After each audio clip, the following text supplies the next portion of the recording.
Hello and welcome to Cornerstone Childbirth Module 6.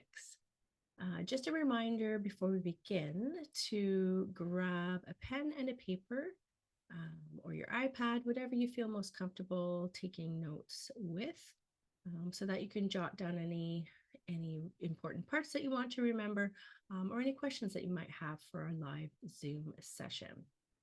So this module is called The Midwife and Me Part 1, Labor, Birth, and the Birth Companion. It's going to be a lot of content, so get comfortable, sit back, and have a listen. We're going to cover in Part 2 the postpartum period, which means the time after the baby's born.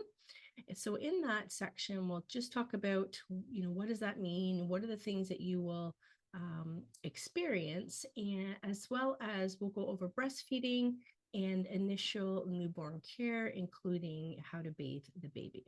Now, as you might have read in the ebook, I was a midwife for 25 years. I'm now retired. I was also the head midwife at our hospital for over 15 years, and I taught at McMaster University in Hamilton in the midwifery education program for over 20 years. So it was through this amazing path that God led me onto the next chapter he had in store for me and you, and that's Cornerstone Childbirth. So I might not be a midwife anymore or a university instructor anymore, but that doesn't mean that the midwife in me, my knowledge, my expertise, and my passion for empowering and educating women has disappeared. It's a part of me that will remain with me until the Lord calls me home. And because of this, I want to be able to share with you some of what I've shared with hundreds of women over the years. So we're going to start with what's happening with your body and your baby during your birthing time. Specifically, we're going to look in this first section at how God created your baby and your body to work in perfect harmony. And I know I've mentioned this whole sort of working in perfect harmony throughout the course and in the book.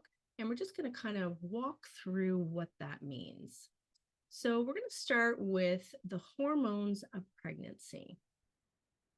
So HCG is human chorionic gonadotropin, and it's the hormone during pregnancy whose basic job is to tell the woman's body that there's a life forming inside of her, that she's pregnant. So it tells her body to not have her period. And so the next important hormone is progesterone. Its role early in the pregnancy is to maintain the pregnancy before the placenta is formed. So it takes a little bit of time for the placenta to be formed. The placenta, one of its jobs is to release hormones. And so early in pregnancy, the progesterone maintains the pregnancy. It also, throughout the pregnancy, relaxes all smooth muscle. Most importantly, the muscle walls of the uterus or the womb, because we want that uterus to not contract. We want to be able to grow our baby inside without any kind of resistance. And so progesterone plays an important role there. The other hormone that's important is relaxin. And relaxin is responsible for loosening up the ligaments that hold the pelvic bones together.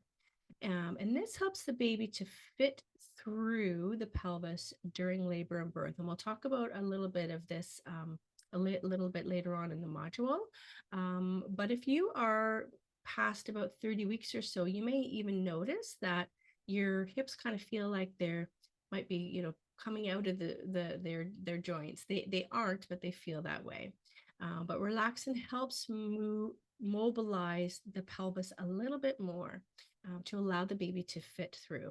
The other hormone is estrogen, and it plays a key role in the development of the baby early in pregnancy, and then helps the mother's uterus to respond to oxytocin, which is a birthing hormone, by creating what we call oxytocin receptors on the uterus. So oxytocin needs to bind to something, so bind to these receptors. And so estrogen plays a role in developing those receptors.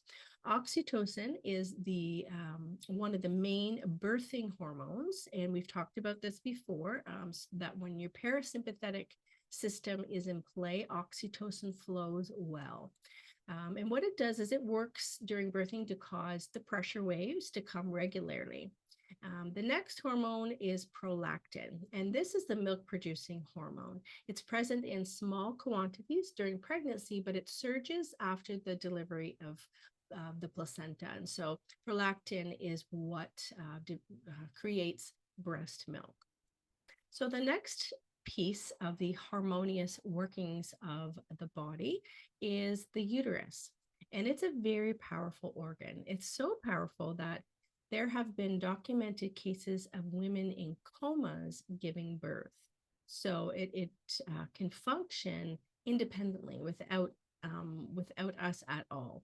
And this is due to a few unique traits of the uterus. The first is that there are 3 layers of muscles within it, as you can see here in this diagram here. The top layers of the muscles are the power of the uterus. And these muscle fibers, so the top and the middle, they squeeze and press downward. And the second thing that makes the uterus so strong and efficient is that these muscle fibers thicken bit by bit with each pressure wave. So why that's important is because this action, so the thickening of the uterine muscles, decreases the size of the uterus inside, which also helps to bring the baby down, right? So if you've got less and less space, it's pressing the baby down and down and down. The third thing that makes the uterus so amazing is that the lower uterine segment is soft and stretchy, and it thins out as labor progresses. This unique quality of the lower uterine segment allows the baby to do the movements that they need to do to make the journey down and out. And this is one of the reasons remaining loose and limp throughout each pressure wave is so important. Because if you're tensing your abdominal muscles, the lower uterine segment cannot function as well, right? So we're just kind of holding the baby up there. So being in that deepened, relaxed state of perfect peace through the Holy Spirit, and allowing the uterus to do its job is essential in helping labor to progress effectively and efficiently. You'll see here as well in the second diagram, the cervix. Now the cervix is a small tube that leads from the lower part of the uterus into the vagina. Before pregnancy, it's about 4 centimeters long. It's closed and it's firm, like the end of your nose. So if you touch the end of your nose right now, that's how firm the cervix was before pregnancy. As pregnancy progresses, it starts to soften, thin out, and shorten. So it's going from firm, like the tip of your nose, to soft, like the tip of your earlobe. So if you want to touch there, you'll kind of see it's you can move it a little bit, it's softer. And then it moves from that to extremely soft, like your lips, very, very soft and pliable. So during labor, the cervix opens to about 10 centimeters of dilation, and this is called full dilation. You will likely not hear your care provider say you're 10 centimeters. What you'll hear them say is you are fully dilated. So what this means is that there is no cervix left at all when your care provider is doing a vaginal exam. You can see here in the third picture that the cervix is kind of slipping over the baby's head like a turtleneck. And that's how the cervix opens. It starts here, right? If we think of that picture number 1, the cervix is closed. And then it starts to shorten and open a little bit, and it kind of does this. If that makes sense, okay? And when you are fully dilated, when the cervix is no longer felt on a vaginal exam, that is when you can start your pushing phase. And we'll get into all of that momentarily. The next bit of your body that works in harmony is the pelvis. So the pelvis, as I mentioned earlier, is impacted by the hormone relaxin. It helps to loosen up the ligaments of the pelvis. And I'll show you here in these this picture here, you can see my mouse. This area here on this side, these are called the ischial spines. And believe it or not, when your care provider is doing a vaginal exam, they can actually feel those internally through the vaginal wall. The reason we care about that area is because it helps us to figure out how high the baby's head is or low, and helps us figure out progress. And we'll talk about that on the next slide. But in terms of relaxin, you can see here, it kind of looks like the hip bones are broken, but it's just you've got that it's movable. And so there's ligaments in there on either side, and that's what the relaxin helps to loosen. It also helps to loosen this area here, which is the pubic bone. The pubic bone actually isn't a bone at all. It's actually just a thick ligament there, and it can get tender in pregnancy because of that loosening. So it can kind of feel like you've got bruising going on there. And a lot of women will notice that tenderness when their care provider presses on it when they are measuring their belly later on in pregnancy. So don't be alarmed if that is a little bit uncomfortable. So far we've talked about the hormones. We've talked about your uterus. We've talked about the pelvis. And so I'm going to talk about now something called engagement of the baby's head. So you may have had someone ask you, has the baby dropped? Or maybe you're wondering what that is. So as I mentioned in the last screen there, if you can see here, here are those ischial spines in the picture on the left where it says station. So station is it's basically a term to recognize or describe how high or low the baby's head is.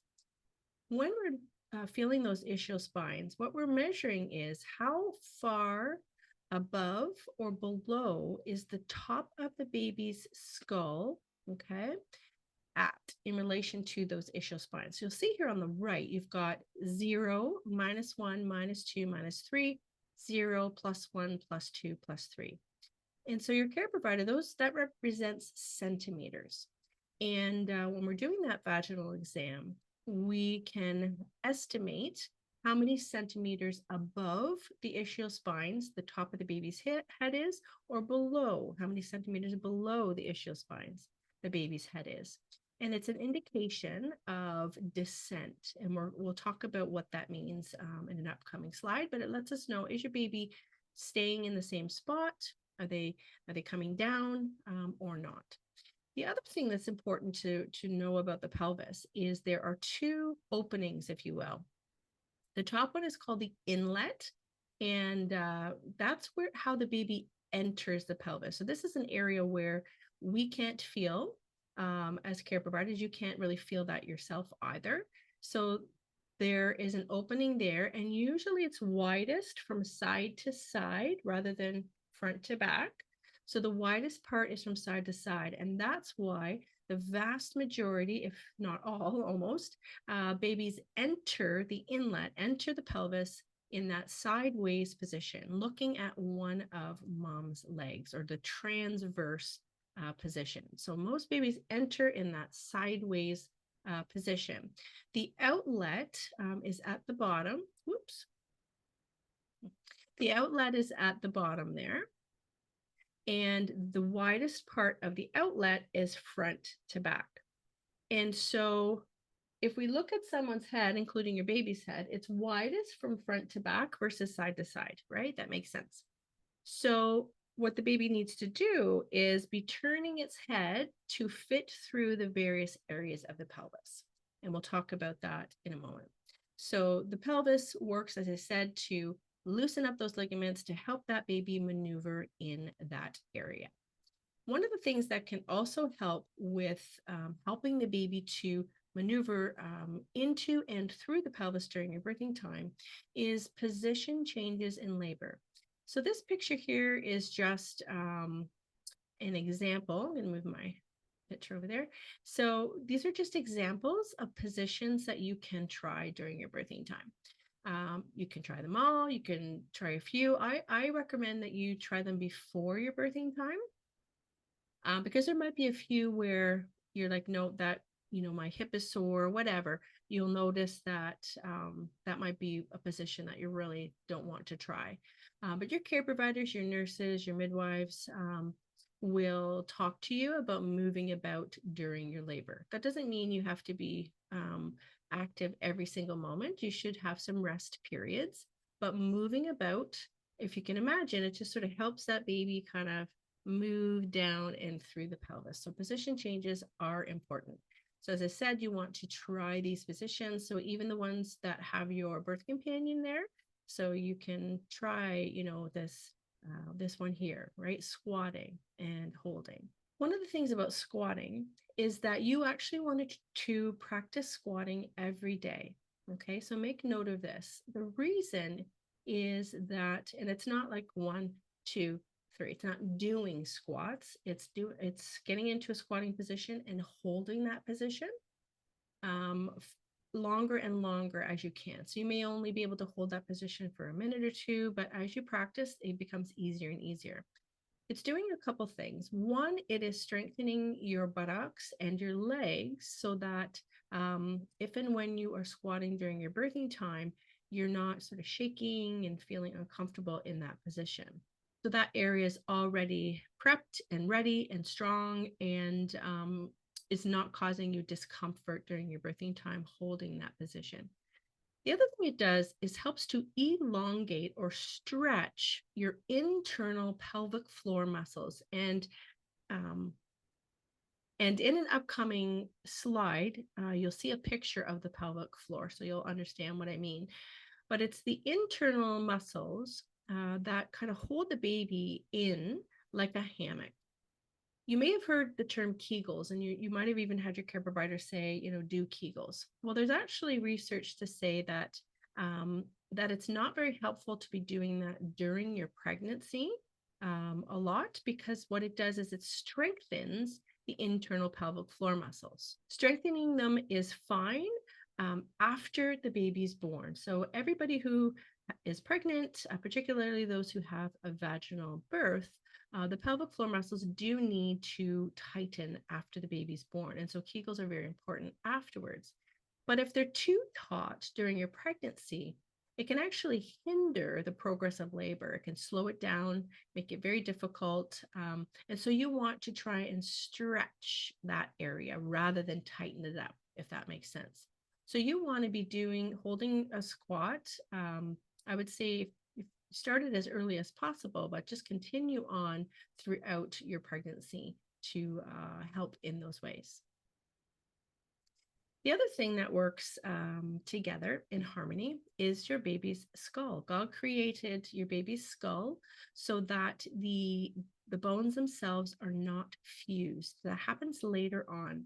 So if you look at the picture on the left, the gray picture, I'm going to show you the bottom one. There's lots of different names, anatomy points listed there, but you don't need to memorize any of those. What I simply want to show is how the bones are not fused. You may have heard of the soft spot, and there are actually two of them. One is at the front. So this is the front of the baby's head. The baby's looking this way. Okay. So if you were looking, it would be the top of the head. The front one is called the anterior fontanelle. Fontanelle just means soft spot. And at the back is the posterior, or the back. So anterior is front, posterior is back. The front one, as you see there, is like a diamond. The back one is like a triangle. Now, you'll also see this says suture. Suture. What that means is just it's lines. Those are lines, or those areas that are not fused. So what happens in labor is those bones will crisscross over each other. And what it does is it decreases the diameter of the baby's head. You've probably heard of cone head, a baby having a cone head. It's actually called molding, and you can see here in this picture here. Kind of looks like a bit of a bump. It doesn't hurt the baby at all, but it'll be kind of soft. It'll be kind of pointed, but that point goes away within about 24 hours or so. So not to worry. And you will even see a difference within the first few hours. If the baby comes out with a really pointy head, you'll even see a difference in the first few hours. So what all this does is helps to decrease that diameter. So you can imagine it's easier to birth a baby with a diameter like this versus a diameter like that, right? So that helps to decrease the size of the baby's head. So the other part with regards to the baby's skull is that when your care provider is doing a vaginal exam, one of the things they're doing is feeling the baby's head.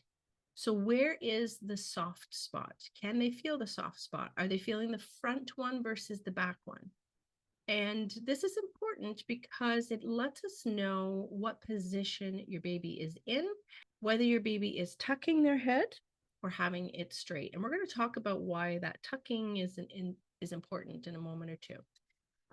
So for instance, if we were doing a vaginal exam right now on this person and we felt all of this, we felt the front soft spot and the back soft spot, that tells us that the baby's head is what we call deflexed. So it's just kind of looking straight ahead. If when we do a vaginal exam, all we feel is the back soft spot, this part, but not the front, that lets us know the baby is tucking its head.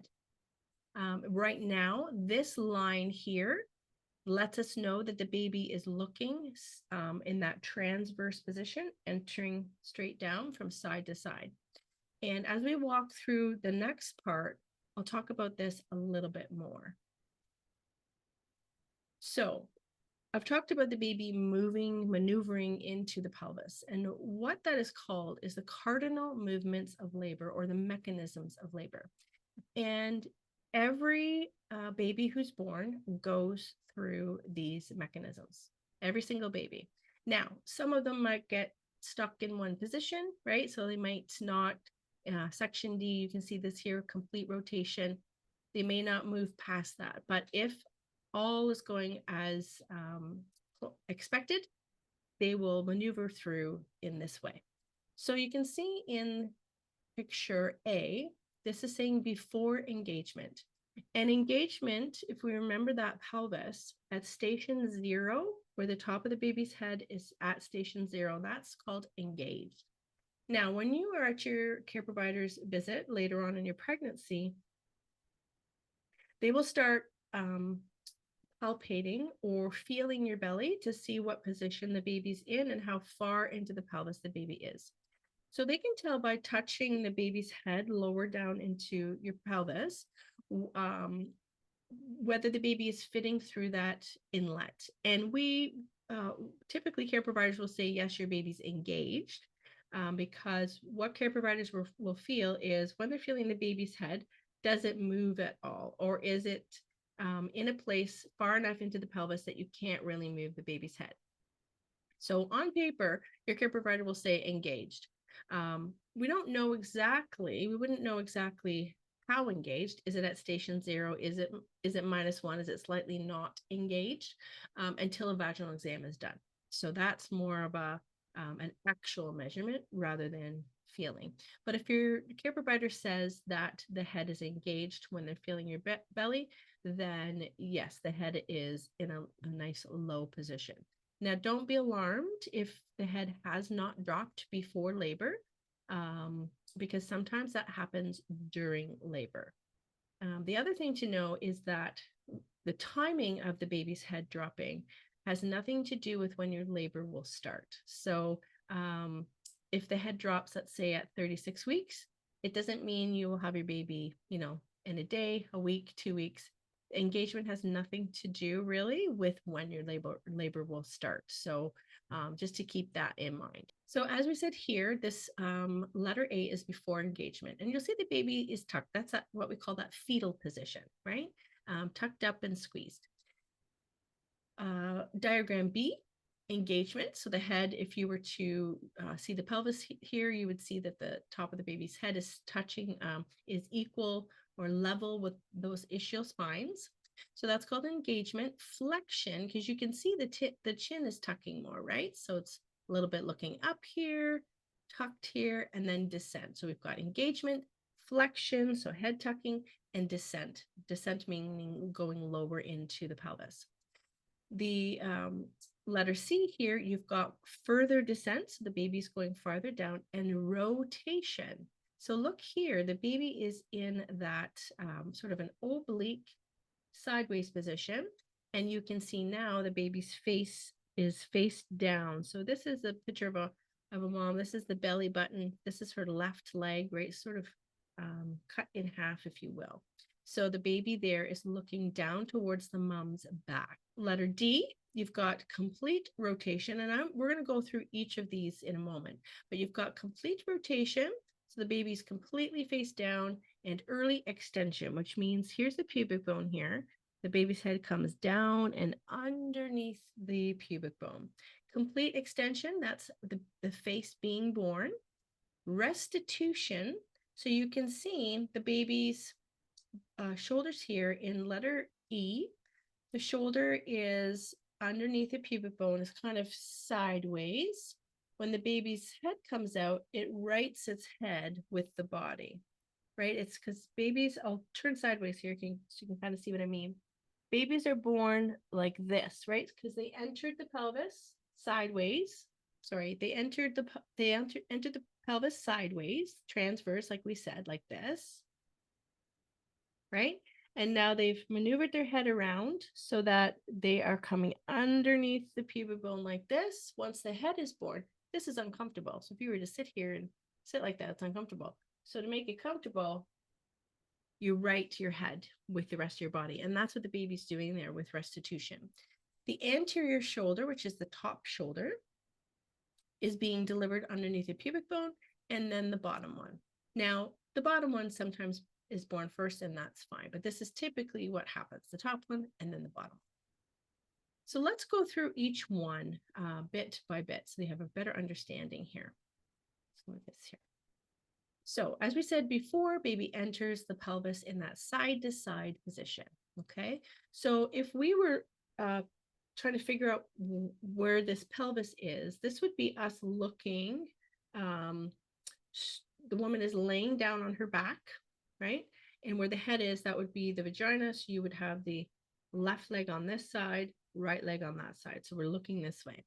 So baby is entering the pelvis in that almost completely side to side, slightly turned there, slightly to the oblique, and that's fine. But you can see the posterior or the back soft spot and the front soft spot, okay? So this is when the widest part of the baby's head has passed into the inlet. So the top part of that pelvis that we can't feel. Descent is when the head moves downward because of the pressure waves, all right? So that's the baby moving down. The next one is flexion. And you can see here from these pictures, the difference between a baby who has a flexed head or a tucked head, chin to the chest, versus just a non-flexed head, okay? So you can see here, smaller diameter than here. So the head tucks, chin to chest, making the diameter smaller and easier to fit. And here is another visual of that. So you can see, if we go back here, baby started here, and now it's starting to turn a bit because of that flexion. So you're feeling more of the posterior one than the front one. See a lot here and not so much here, okay? The next step is that internal rotation. Now, this is a rule that happens in every labor. So what happens is whatever part of the baby touches that internal pelvic floor first, so sort of that deepest part of the pelvic floor, whatever touches it first rotates or turns underneath the pubic bone. So I'll explain that a little bit more. So this is that pelvic floor that I talked about earlier. As you can see, it's kind of like a hammock or like a bowl, and the baby fits in there. This is the pubic bone, okay, and this is meant to be the internal labia there, okay? That's the clitoris there. There's the vaginal opening. So what happens is whatever part touches the pelvic floor first turns underneath the pubic bone. So I'm just going to grab my doll here to show you. Here's my baby. So what we've seen so far is the baby is entering sideways into the pelvis and starting to tuck its head.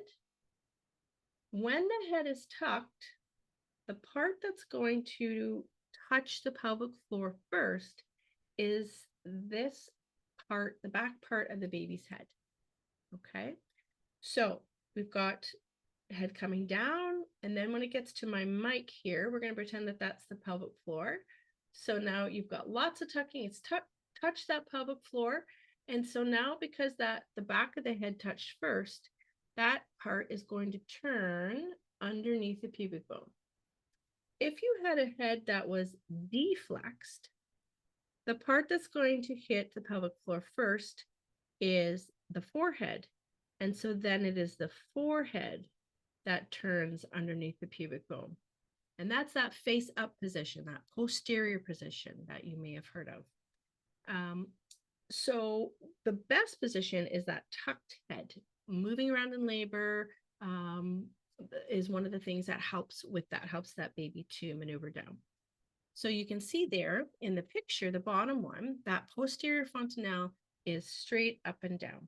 Okay, that baby had a nice tucked head. It was the back part of the head that touched first, and so it turned underneath the pubic bone. And that's that typical position of a face down birth. Now, babies who are face up, they can either be born face up, or it'll just take them longer to get more and more of that tucking and then turning, if that makes sense. So that face up position, the labors can be a little bit longer. And because the hard part of the baby's head is at the back instead of up top, you can have a little bit more pressure in that area, a little bit more discomfort. So just in that back area. So to be aware of that. The next step is that extension. So the head, face, and chin are born. So that head's going underneath. This is the pubic bone. So head's going underneath the pubic bone. You can see here it's still in that up and down position. And that's supposed to be the baby's eye. So the head's coming out. And then external rotation or restitution. The head rights itself with the body. So here it is, here up and down. It starts to turn itself. You can see here, and then completely to there. Okay. And then expulsion. That is the birth of the baby, the rest of the body. You can see here a few interesting things. I chose this picture on purpose. One is to show you this umbilical cord. Okay. So the umbilical cord, you'll see very, very thick. You can see this here, that is the vein. There are two arteries and a vein in most umbilical cords. Sometimes some babies will have one artery and one vein, but most babies it's two arteries and one vein. You can see how thick that is, the vein itself, and even just the cord. So this white area here on the cord is what we call Wharton's jelly. And one of the fears that a lot of people have about the birth is the cord around the neck, the dreaded cord around the neck. A couple things to know about that. One, it's very, very common. I would say about 40% of babies have the cord around their neck, if not more. But it very rarely causes a problem. And the reason for this is because of this white, thick, gelatinous Wharton's jelly around the cord. What it does is it cushions those vessels so that even if there is squeezing or a little bit of pulling of the cord, the blood can still flow well. So not to be alarmed if during an ultrasound you see there's a cord around the baby's neck, or after the head is born, the care provider brings out the cord around the baby's head, or they say there's a cord there, not to let that scare you, because it's a very common thing. Okay. So yeah, again, just really cool the things that God has done, right, to create this sort of perfect way for babies to develop and be born. The other thing you'll notice is lots of white cheesy stuff on this baby. Now, my guess is that this baby is a little bit early because there's so much of this. It's called vernix, and what it is, kind of like like a thick cream that keeps their skin normal while they're inside your belly, so that the water doesn't damage the skin at all. So this vernix protects it. And most babies do look all kind of squishy in their faces. You'll see some other pictures up in an upcoming slide, but and most babies come out crying. If they don't cry, they can take up to about 30 seconds to cry. So again, not to be alarmed by that. So let's just count like a few seconds to so that you understand how long that feels. So 1, 2, 3, 4, 5, 6, 7, 8, 9, 10, 11, 12, 13, 14, right? It feels long. So they can, some babies, it takes them about 30 seconds or so to kind of come around to like, oh, wow, okay, here I'm outside of my mama and I need to start my crying and breathing. Okay. So how will you know you're beginning your birthing time? This is the next section that we are going to cover. So most textbooks, websites, and other prenatal programs will say there are 3 stages or phases of labor, which are the first stage, active labor, second stage, pushing, and third stage, delivery of the placenta. But there are actually 2 more phases that are rarely talked about, even though most women experience both of them. And these 2 other phases begin before active labor, and they're called the preparatory phase and the early phase. And so we'll go through each of those 5 phases now. So the preparatory phase, as you get closer to your birthing time, you'll likely see some changes going on, including one or more of the following. Practice waves or Braxton Hicks. You might have heard of people saying Braxton. You've got Braxton Hicks contractions. And what those are is they feel like pressure or tightness in your uterus. They can last for a few minutes. It can last actually quite long. It can be a minute or 2 minutes long that these Braxton Hicks last. And they happen off and on for hours or several days. So you might have an evening of, a whole bunch of Braxton Hicks and then nothing for, another 4 days, and then you kind of feel them again. If you are particularly active, or if you are a little bit dehydrated, or if you're overtired, you will actually notice more of that type of activity. You can also feel a little bit of mild premenstrual like cramping that happens, again, usually kind of off and on. You might even see an increase in vaginal discharge and or loss of the mucus plug. And I'll just talk about the mucus plug for a moment here. It's one of these things that people expect to happen all the time, is so you lose your mucus plug. I would say the vast majority of women do not lose a mucus plug, like kerplunk, there it is. Some do, some don't. I would say most kind of notice an increase in vaginal discharge. What the mucus plug is, if indeed a woman has one that's very, very thick, is, as we saw in that cervix, it's like a tube. The mucus plug sort of builds in that tube to help protect the baby from infection.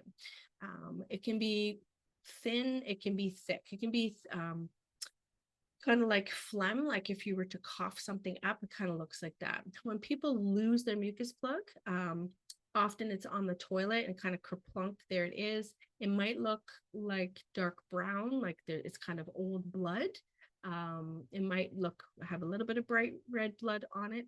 When someone's having an increase in vaginal discharge towards the end of pregnancy, and or if they lose their mucus plug, all it lets us know is that that cervix is doing what it should, which is starting to soften and shorten, like we saw in the other pictures. So if you lose your mucus plug, let's say on a Wednesday afternoon, and you are 39 weeks pregnant, it doesn't mean that you're going to start labor the next day. All it tells us is that your cervix is doing that the preparation for labor, softening, shortening, doing that first stage. So I would say don't get all worked up if you happen to lose your mucus plug. Now, if you lose your mucus plug before 37 weeks, you'll want to mention it to your care provider, particularly if it's earlier on in your pregnancy, because we don't want those types of cervical changes when you are, let's say, 28 weeks or 30 weeks. So if you lose your mucus plug before 37 weeks, definitely mention it to your care provider. But it's certainly something that you don't need to, page your midwife about or call your doctor about if you lose your mucus plug at 39 weeks of pregnancy. Okay. There's nothing that they're going to recommend to you. The other thing that you can notice is a surge of energy or something called nesting. So a lot of women towards the end of pregnancy will just feel this energy to kind of, I got to get a few things done, right? The other thing that you might notice is some gut changes. So you might feel nauseous again, like you may have at the beginning of your pregnancy. You might have some loose bowel movements, and that is due to the changes in the hormones. So this preparatory phase can last days to weeks. And it doesn't mean it's a constant of any of these symptoms. It's kind of on and off for days or weeks before you go into the next phase. And during this preparatory phase, your cervix is shortening, softening, and your baby is starting to get used to that squeezing sensation of the uterus. Again, I think it's God's way of preparing both the mom and the baby for what's to come. Because you can imagine if the stronger pressure waves come all of a sudden and the baby hasn't felt any before that, they'll probably wonder what the heck is going on and maybe, have an increased stress response. So I think that this is part of what that preparatory phase is, sort of physically preparing, mentally preparing, spiritually preparing for the birth. So as you can see here, I've just listed those different things that you might experience: that surge of energy, that nesting, premenstrual like cramping, vaginal discharge, GI changes, and those practice waves. The next phase is the second phase of labor, early labor, or I have here AKA false labor. You've probably heard of that term before. So let's walk through what this phase is all about. So most births begin slowly as pressure waves build in intensity as things progress. It's possible, but rare, that things will begin with the suddenness of a thunderclap. Boom, you're in active labor, right? So typically, as I said, you've got that preparatory phase, and then you move into the early phase of labor. So it often takes several hours, between 12 to 24 hours, until the active phase of your labor starts. And the active phase is the phase that will really open up the cervix and bring your baby down. So early labor can actually be the longest, and it is as we'll see here, it is rhythmic and it's there. Different than preparatory phase is that it's you might feel these things for a day and nothing for a few more days, and then it comes back again, and then nothing for a week. It's kind of off and on. With early labor, it's regular but irregular. I'll talk about that in a moment. So early labor can be the longest, as I said, and some women find it distressing because they didn't even know that this phase was a part of the birthing time. They didn't know that it existed. So focusing on the normalcy of this phase and having patience with your body and your baby is crucial. So you'll see here from these little diagrams that what's supposed to be represented as the cervix, and I'll walk through that in a minute. But during the early phase, your cervix continues to soften and shorten, and it does begin to open a little bit, as you can see here in the picture. So the first one is 1 centimeter. So it's 1 centimeter is basically like the tip of your finger. When your care providers are doing a vaginal exam, it's only over 2 fingers that go inside your vagina, okay? And so what they're feeling are a few things. One, I already told you, they're feeling the ischial spines to see how far down the baby's head is. They're feeling the lines on the baby's head to see what way the baby's sitting, and they're feeling the cervix as well. Often you only hear about cervix. You don't hear about the other things, but those other things are important in letting us know how well labor is progressing. But in terms of the cervix, they're feeling how open it is and how thick it is. You can see from the first one that it looks pretty long, so there's still about that much length to it, and it's thick. So when I was a midwife, what I would do is put my fingers in, see how far I can open it. And care providers learn over time how how to measure that. The other thing I would do is, let's say this is the cervix. I would put my fingers like this on the cervix to see how thick it is and how long it is. So you're feeling for that thickness and that length. The other thing is you're looking to see if the membranes or the water is intact, your bag of water is intact. That's what this blue color is supposed to represent. Your fluid isn't blue, it's clear, but it's just for a visual here to let you see. So textbooks will say the early phase is from 0 centimeters up to about 4 centimeters of dilated. But there is emerging research that says that women should not be sort of diagnosed as being in active labor until they're about 5 to 6 centimeters of dilation. And the reason for that is that that early phase can really be different from woman to woman.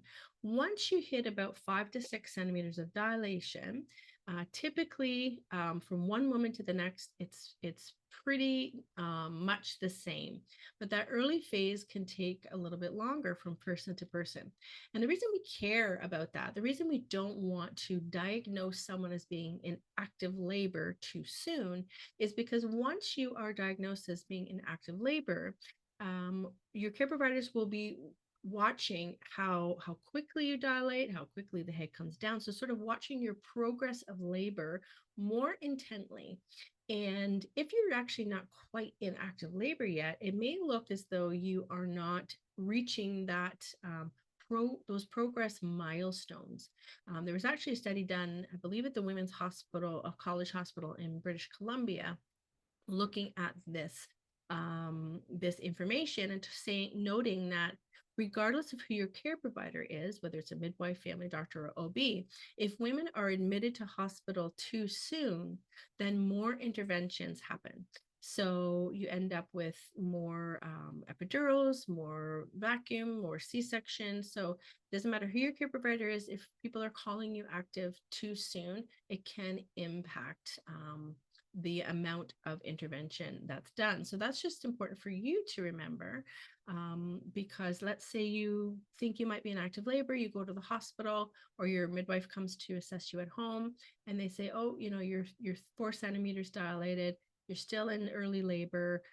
Even though you are working through that, you're feeling these pressure waves, you're breathing through these pressure waves, not quite at the point yet where you want to be admitted to a hospital or have your midwife stay and say you're in active labor. So it's important to know that bit. So during the early phase, you will notice also that the baby begins to descend a little bit lower into the pelvis. You may notice that you need to pee a lot during this time as well. So signs of early labor. So as I mentioned before, they're regular but irregular pressure waves. And what I mean by that is you might have, let's say you have a pressure wave. 3 minutes later, there's another one. Next one's 3 minutes, and then nothing again for 15 minutes, and then nothing again for 20 minutes. And then 5 minutes later, you get another one. And then 10 minutes later, you get another one, and then 2 minutes, and then 15. So they're regular, they're coming, but they're quite irregular. There's not really a pattern to them yet, okay? The other thing that you will see is you might have some bloody show. And all that means is that when you wipe, when you're on the toilet, wiping after going pee, you might notice bright red blood on the toilet paper, or you might notice a little bit in the toilet. Again, that's normal as long as it's not running down your leg, but some small amount of blood is normal because the cervix is a mucous membrane. So some of you may have had bleeding gums or a bloody nose. Estrogen makes mucous membranes very, very vascular, lots and lots of tiny, tiny blood vessels. So that would be in your nose, your gums, and your cervix. So as your cervix starts to change, starts to soften, open, and shorten, those tiny little blood vessels can be broken, and so you get a little bit of bloody show, and that is normal. The other thing you'll notice sometimes is pressure in your lower abdomen, kind of in that menstrual cramping area, and or some in your back as well. And as I mentioned, sometimes you'll need to pee a little bit more. What you want to do during the early phase. So if it's during the day, you want to walk about, stay active, but have rest periods as well. So, maybe you're walking for half an hour, come home, lay on your side on the couch for 15 minutes, just do some breathing exercises, get up again. You want to keep yourself occupied if it's during the day, maybe bake some cookies or watch a bit of TV or listen to some of your scripts or whatever it is. It kind of keeps your mind off what's happening. You want to make sure that you are still doing your relaxed breathing and your breath prayers. It's preparing you, keeping you calm, keeping you at peace. Prayer together with your birth companion at this time is wonderful as well. Make sure that you're eating, drinking, and urinating, all very, very important during your birthing time. And as we said before, we want to have you doing those different positions. So squatting, hands and knees, lying on your side. The other thing that you can do if you have stairs is just kind of slowly going up and down the stairs for maybe 10 minutes. That can help as well. So your legs kind of going up and down, or maybe have one leg up on the stair, kind of lunging forward. That can help as well. So you're going to be listening to your 12-2 scripts and your Haga statements. You're going to visualize your pain reduction tools like the knob, the switch, that kind of thing. And remind your brain that you're going to use those tools more and more as you progress through your labor. So just kind of remind yourself of that. Your body and your brain will respond to that visual cue to increase the sensation of pressure and numbness and decrease any discomfort. So during the early phase, you're also using the steps of the renewal roadmap. So you're going to respire, you're going to do your relaxed breathing, you're going to do your prayerful breathing, and dandelion breathing will likely be more so during your active phase, but I would say do the breathing as the spirit leads you as to which one you should be using. You're going to recognize, you're going to take every negative or fearful thought that might pop up, take it captive and replace those fears or that negativity with the promises of God's word. So reading it yourself or having your birth companion read it for you. As I said, you're going to reflect and you're going to listen to your 12-2 scripts and your Haga statements. You are going to use those instant relaxation prompts, right? So the finger drop or the shoulder shrug, whatever one you prefer. As I said, also, you're going to use those visual tools to decrease any discomfort and increase pressure and numbness instead. So use those tools in your mind.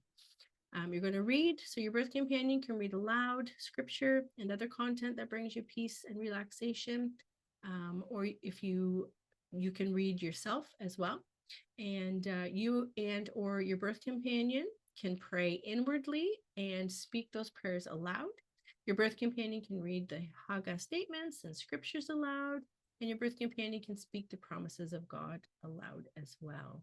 You're going to rejoice. So you can listen to your Cornerstone playlist and or your own playlist, and you're going to rest in the Lord. You're going to draw your strength from our living water. Allow his perfect peace to envelop you and indwell in you. And then reinforce, you're just going to use these various steps as the Spirit leads you.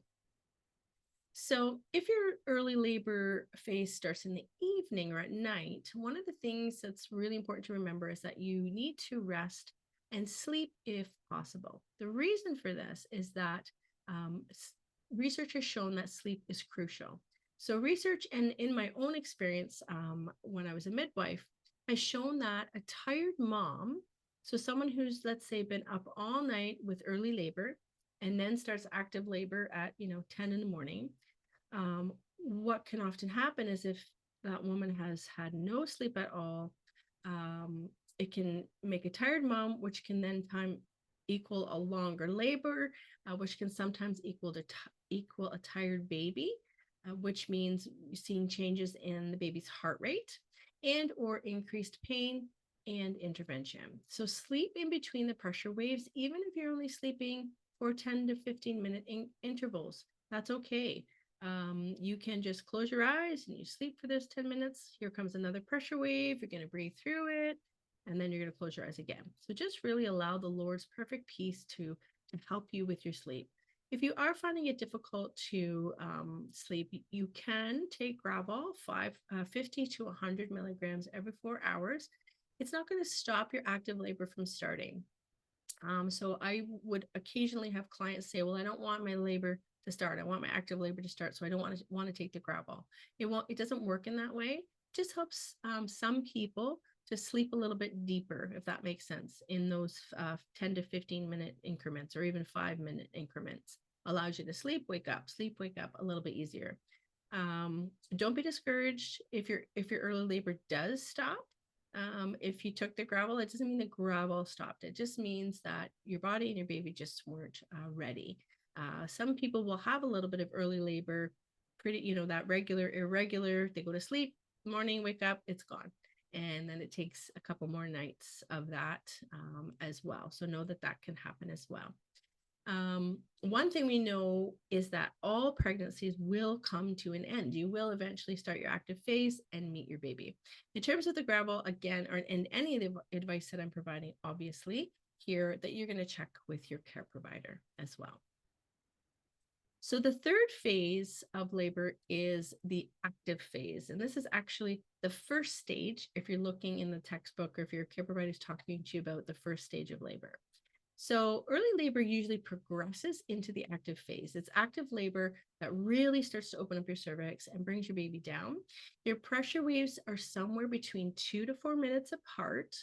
And when you're timing the contractions or the pressure waves, it's from the beginning of one to the beginning of the next. Okay, so it's not just sort of that in between. It's from the beginning to the beginning. And I would say to have your birth companion being the one to time those for you. And you don't have to time them like every single one. Typically, what I'll tell people to do, what I used to tell people to do, is let's say it's on the hour. So 9 a.m., you're going to time them from 9 to 9:15. Okay, you had two. So they're about 8 minutes apart. You're going to not time them again till 10 a.m. So now 10 a.m. to 10:15, you've had 4 of them, right? So they're closer. So you know that things are starting to increase. When they're being timed, let's say the best way is to do I think they're called contraction timer or something like that, an app. There's lots of them out there. But if you're using, for instance, your phone, let me grab mine here so you can see what I mean. Okay, so you can see the start button. And what you will do is you will let your birth companion know, okay, one's starting. They'll start the timer. You're breathing through, breathing through, breathing through. That's going to keep going. And then you're going to say, okay, that one's done. Your birth companion will look at the time when you say done, because that lets them know how long they're lasting. But we're not stopping the timer yet. That timer is going to keep going until you say, okay, another one started. And that's when you push stop. And whatever that says, that's how far apart they are. Okay. Hope that was helpful. But as I said, you can find a lot of contraction timers on an app. So the active phase, those pressure waves are somewhere between 2 to 4 minutes apart. It doesn't have to go 2, 2, 2, 2, 2, or 3, 3, 3, 3, 3, or 4. It might be, you might have 3 in a row that are 2 minutes. The next one's 3 minutes. The next one's 4. The next one's 2. So somewhere in there, they're intense in pressure. So you're feeling more and more pressure in your uterus. And they're lasting about 60 to 90 seconds long. So a minute to a minute and a half long. Birth companions, as I say, you're going to get that contraction app. It's the easiest way to time them. Once you're in good active labor, that's when you're going to contact your care provider. So you will have done your preparatory phase and your early phase on your own. There's no need to call your care provider at that time. Now, certainly, if you're not sure, and obviously if your care provider tells you to call sooner, you're going to. But if you're not sure or you just have questions, your care provider, don't hesitate to contact them. But if all is well and you're feeling that you don't need support from them, typically people can get through the preparatory phase and the early phase till this part, and then that's when you're going to call your care provider. So good active labor is labor that is progressing well and unlikely to slow down. So you're going to call your care provider once your pressure waves have been like this for at least an hour. So they have increased in intensity, they have been 2 to 4 minutes apart, and are lasting at least 60 seconds long for 1 hour. Okay. Because what we see typically is once someone's in that phase, that's when things are going to just keep on progressing. That's when typically you're about 5 centimeters dilated. Okay. So yeah, once you are in that good active labor, typically people are about 5 centimeters dilated, maybe 4, but typically about 5. You can see from this diagram that this baby's head is nicely tucked because that's that posterior, that triangle type soft spot, and it's that up and down. So the face is down in this picture.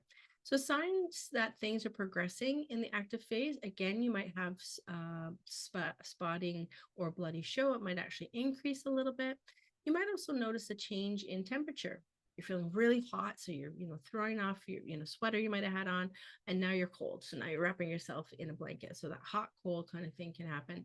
Sometimes nausea and vomiting, not always. That is one thing to know as well. If you are a bit nauseous or you're vomiting in the early phase or the active phase, that gravel works well for this. You can get suppositories to put in the rectum if you can't keep things down. So that's something you actually might want to have on hand before your labor starts. So go out to the pharmacy and grab suppositories and the oral gravel as well. You might also express the need to stop or leave. It's like, okay, I'm tagging out. It's your turn. Regardless of how relaxed and calmly you've approached your birth and have been enduring your birth, you may all of a sudden feel a desire to escape. You might think, I don't want to do this anymore. This last sign usually means that your baby's almost here. So if or when you get to this point, know, okay, we're almost done. I'm almost at that point where I'm going to meet this child. And so this is just another diagram here to kind of show you how that cervix is changing. So you can see the first one here, it's that sort of long, thick cervix. It gets a little bit thinner and opens. And here you can just see it's like almost transparent. Like that's how thin it really is. It's so paper thin it can get to. So that's dilation, effacement, which is shortening, descent. You also see the descent as the head's coming down there, and even the turning, the internal rotation, and that kind of turtleneck that you can see there. Okay, so what to do during your active labor? You want to switch between being active, so walking about, position changes, and resting. So again, you're still going to be doing a little bit of both. You're going to be doing your relaxed breathing, your breath prayers, and possibly dandelion breathing during the pressure waves. You're going to keep eating and drinking and urinating, even if it's less than before, even if all of those are less than before. Okay. Gatorade is something that's something that you can have on hand because it helps to replace any electrolytes that you might lose as you're working, because it is physical work. So that's something as well that you can maybe consider having on hand. One of the most important things during this active phase is that surrender that we talked about. Surrendering, working with your body, allowing it to happen, letting go of that fear and anxiety, because we know when we fight what's happening, this causes fatigue, increased pain, and distress. That fighting puts us in that fight flight mode, right? So it produces those catecholamines and that discomfort. When you're in that parasympathetic, that love response, the opposite is happening. Pain is reduced, and that calm, beautiful surrender is flowing. So you're going to listen to the 12-2 scripts and the Haga statements. You're going to continue to visualize your pain reduction tools, so the knob or the Lord's hem, and remind your brain that this is that visual cue to increase the sensation of pressure and numbness and decrease any discomfort that you may be having. So you're going to continue with relaxation. You're going to remain loose and limp during each wave. As I said, surrender, work with your body because we don't want to fight what's happening. You can use those prompts or those anchors, so that a keyword like relax, a hand on the shoulder to help deepen that relaxation. So that's your partner doing that. Your breathing along with the scripts and those prompts will take you into that ultimate state of relaxation, going deeper and deeper with every wave, allowing those endorphins to flow more and more as you progress in your labor. You're going to shut the world out during each pressure wave. And really, you want to have patience with your body, with your baby, with the Lord, and trust Him that you will experience His perfect peace and have a beautiful birth no matter what. So, just like the early phase, you're going to continue with that renewal roadmap with those steps, right? So, you're going to do your breathing, you're going to recognize any negative thoughts you might be having, replace them with the Word of God. You're going to continue with your scripts, your statements, those prompts, and you're going to read. Your companion can do this for you and recite. And again, listening to your music can be helpful. And again, draw your strength from the Lord. Allow His perfect peace to envelop you. Okay. And then the fourth phase of labor, which in the textbook is called the second stage, this is the pushing stage. So when it comes time for your baby to be born, you will feel increasing pressure in your bum, like you have to have a bowel movement. That's where you're going to feel it. You want to deepen your relaxation in between the pressure waves during this time, because it will help you and your baby to recuperate. So during the pushing wave, so in the early phase and in the active phase, you're doing a lot of relaxation during those pressure waves. You're physically just relaxing your whole entire body, head to toe, instantly relaxing using those tools. During the pushing phase, you're actually engaging your muscles. So before you were releasing those muscles, pushing phase, you're actually engaging them a little bit more. And we'll talk about that. When you push, you want to aim to push peacefully. As you can see, this woman in this picture looks very, very calm. So peaceful pushing is a way to push that brings your baby down slowly and gently, rather than pushing ineffectively, or what we call purple pushing, which is like the woman on the left. So if you're looking at these two pictures, if you're comparing where all of the power is, where the focus of their pushing is, you can see on the woman on the left, all of that is in her face, right? And that's where all the power is. That's where all the pressure is, in her face. And purple pushing leads to burst blood vessels in your face, burst blood vessels in your eyes. That's what it's called, purple pushing. And we don't want that. It's ineffective. It doesn't do anything at all. What you want to do is peaceful pushing, similar to this picture on the right-hand side. So what you will do with peaceful pushing is that it's relaxed, it's unrushed, it's peaceful.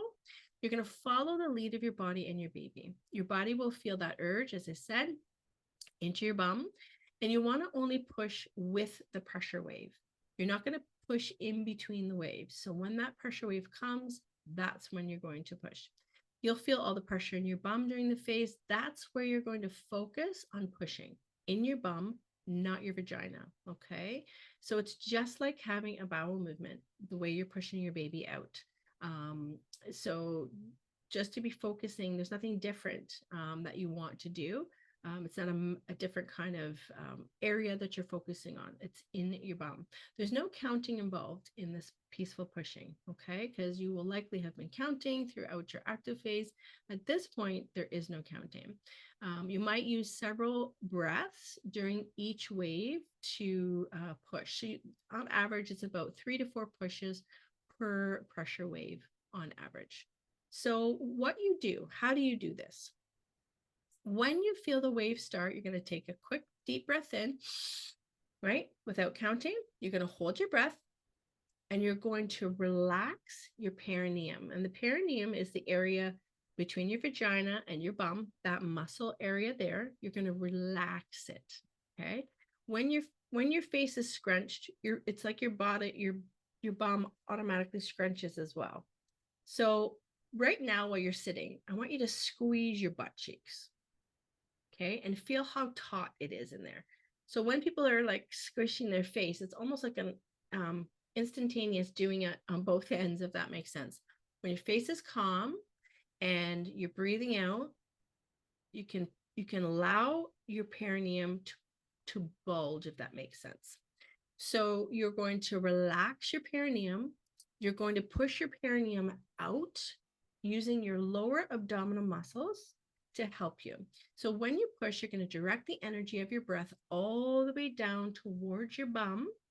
But I want you to visualize in your mind your baby coming up towards the ceiling, as in this picture. This is what we call the J curve, because you've got your pelvis that you have to go down, but eventually they got to come up. They got to do that extension, right? So just really visualize your baby, aim your baby to the ceiling. Kind of keep that in your mind that you're aiming the baby up rather than down. It's really important to not tense your bum or your legs. If you do this, you're going to hold the baby in and the baby won't come down easily. Now, I mentioned that your legs should be completely relaxed. But you, as I said earlier, you will be engaging your lower abdominal muscles. The other muscles that you can engage to give you a little extra oomph are your arms. A lot of times, your care provider will suggest that you take your arm or your hands and open your legs so your hands will be underneath your knees and you'll be pulling back on your legs or maybe just on one leg. I've had people before put their hands over their knee and pull their leg to their chest. So it's okay to engage your arms and your shoulders in pulling, but your bottom and your legs should still be relaxed. Okay. So if you are going to be pulling up behind your knees, or sometimes if you're in hospital or birthing center, they might have little handles on the side of the bed that you can kind of pull on those. That's fine as long as you are still relaxing your perineum, allowing that to push out, and those legs and your buttocks are still relaxed. Okay. So the only muscles that you're engaging are your lower abdominal muscles and perhaps your arms and shoulders as well. The other thing that can be helpful is kind of curling yourself into a C. So you're kind of curling over your body as you're pushing. You're pushing and you're pulling. So you're kind of curving your chin to your chest is often a term that care providers will use.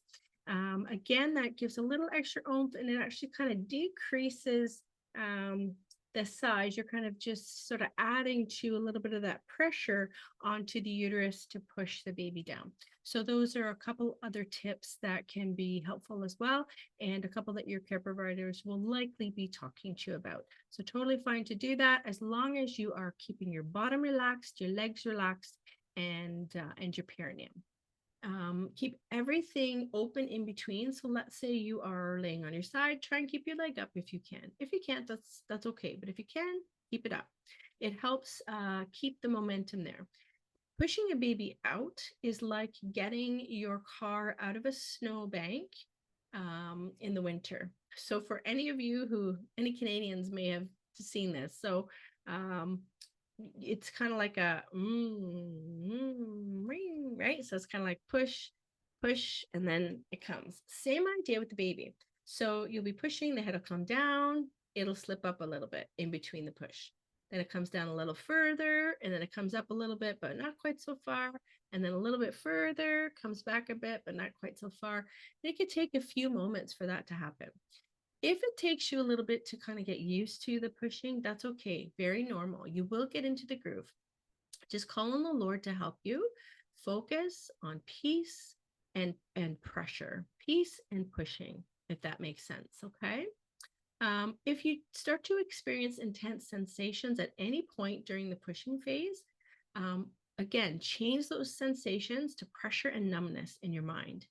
And also remember that any discomfort that you may be feeling during your pushing phase is very short lived. Okay, so if there is some discomfort, it's not going to last long at all. So, what I also want you to do is to practice peaceful pushing every time you have a bowel movement. I know it sounds weird, but it works well. What it does is helps you to learn where to focus your energy and how to relax that area while breathing down. So, actively engaging those lower muscles while relaxing the perineum. The other thing I have people do is even if you're not having a bowel movement, sit on the toilet and maybe get just a warm cloth squeeze the water out, hold it, whoops, hold it onto your perineum. So you're kind of holding over your vagina and your perineum. What I want you to do is just practice that pushing. And what you'll notice, I want you to do two things. First thing I want you to do is purple push for like 5 seconds. 1, 2, 3, 4, 5. Okay. Then what I want you to do is try some peaceful pushing. 1, 2, 3, 4, 5. And what you'll feel is that your perineum will bulge out when you're doing the peaceful pushing versus kind of sucking up when you're doing that purple pushing. Don't worry, you're not going to push your baby out, and it doesn't have to be, all your might pushing, but just do that a few times every now and then to kind of, again, getting your body and your mind in that same space, if you will. Now, the next page has a picture of a placenta on it. So if it's something that you don't want to look at, you can close your eyes and just listen. So this is the 5th phase of labor, delivery of the placenta, and textbook wise, it's the 3rd stage. So some more kind of gross pictures, but again, they're good to see so you're not shocked. You will likely be encouraged to push your placenta out while your care provider assists by providing gentle downward traction on the cord, okay? If the placenta doesn't come easily, you can consider squatting or using a birth stool. Sometimes they'll have them in the hospital, whether you're with a midwife or not. Typically, midwives will have them at a home birth. That gravity can help assist with delivery. One of the things that is recommended is what we call active management of the 3rd stage. And what that is receiving an injection in your thigh of synthetic oxytocin. The reason this is recommended is because studies that have been done since the 1940s up till now, every single study that's ever been done on the use of active management of the 3rd stage shows that it decreases the chance of postpartum hemorrhage by about 40 to 50%. Now, postpartum hemorrhage, which is excessive bleeding after the birth, doesn't happen that often. It's maybe 4 or 5% of the time. So it's pretty low. But when it happens, it can be really quick, it can be really severe. And because of that, and it's one of the leading causes of death, more so in developing countries than in North America or other Western countries, but it's still a possibility, rare as though it may be. And there is no ill effect. There's nothing, doesn't harm your body in any way getting this oxytocin. So it's certainly something that I always recommended to my clients. Some clients declined it, but as I said, it's something that I would recommend, and more than likely your care provider will as well, because it does help decrease that chance. We're just going to walk through these pictures a little bit. On the left, you'll see the placenta is on a blue pad, and blue pads are just used to collect fluids. So during your labor, you might have a blue pad under your bum. If your water has broken, let's say, it helps to collect that. So the placenta there is delivered. You can see on the left-hand side, kind of looks like a piece out there. That's actually the membranes are just kind of balled up in one spot. And that cord is inserted centrally in the middle of the placenta, which is the typical place you'll see it. Sometimes it's off to the side a little bit, but you can see those vessels feeding into the placenta. The placenta is an organ. It's amazing that God, like, you can create an organ and then it comes out of your body, right? It's just, all of this is so amazing to me, even after all these years. So the side on the placenta on the left is what we call the fetal side. That is the side that the baby is touching with their feet or their hands or their body. And I'll just show you here on my placenta, my pretend placenta here. One moment. So with the placenta, the fetal side, that's the baby would be in here, all enveloped in there, okay? There are 2 layers to the membranes. It's actually 2. The reason there's 2 is there's a little bit of fluid or amniotic fluid in between those 2 layers, so that when the baby's kicking or rolling, it kind of moves them like this rather than sort of just sticking right out. So it makes it stronger, if that makes sense. It's called an amnion and a chorion. And sometimes you can actually kind of peel them apart. It's kind of neat to see. The other The next picture there on the side, it's this part here. These are called cotyledons. And that is the what we call the maternal side. So that is what's attached to the uterus. As you can see, it's really big. It's pretty big. So that's the area in your uterus that needs to heal. What happens with your own oxytocin and then also with the synthetic hormone oxytocin is, if you remember the uterus that had the 3 layers, what it does is helps to crisscross over all of those layers and tighten them to crisscross over where that placenta was, because as we see, there's lots of vessels there. So there's lots of vessels feeding that placenta. That crisscrossing over closes off those vessels so that you're not bleeding too much. Okay. Seeing the size of the placenta is also important to know.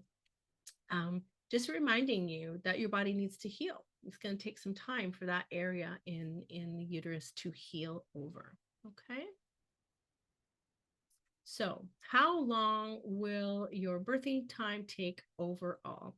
So, in the end, it is the Lord who decides how long your birthing time will be, right?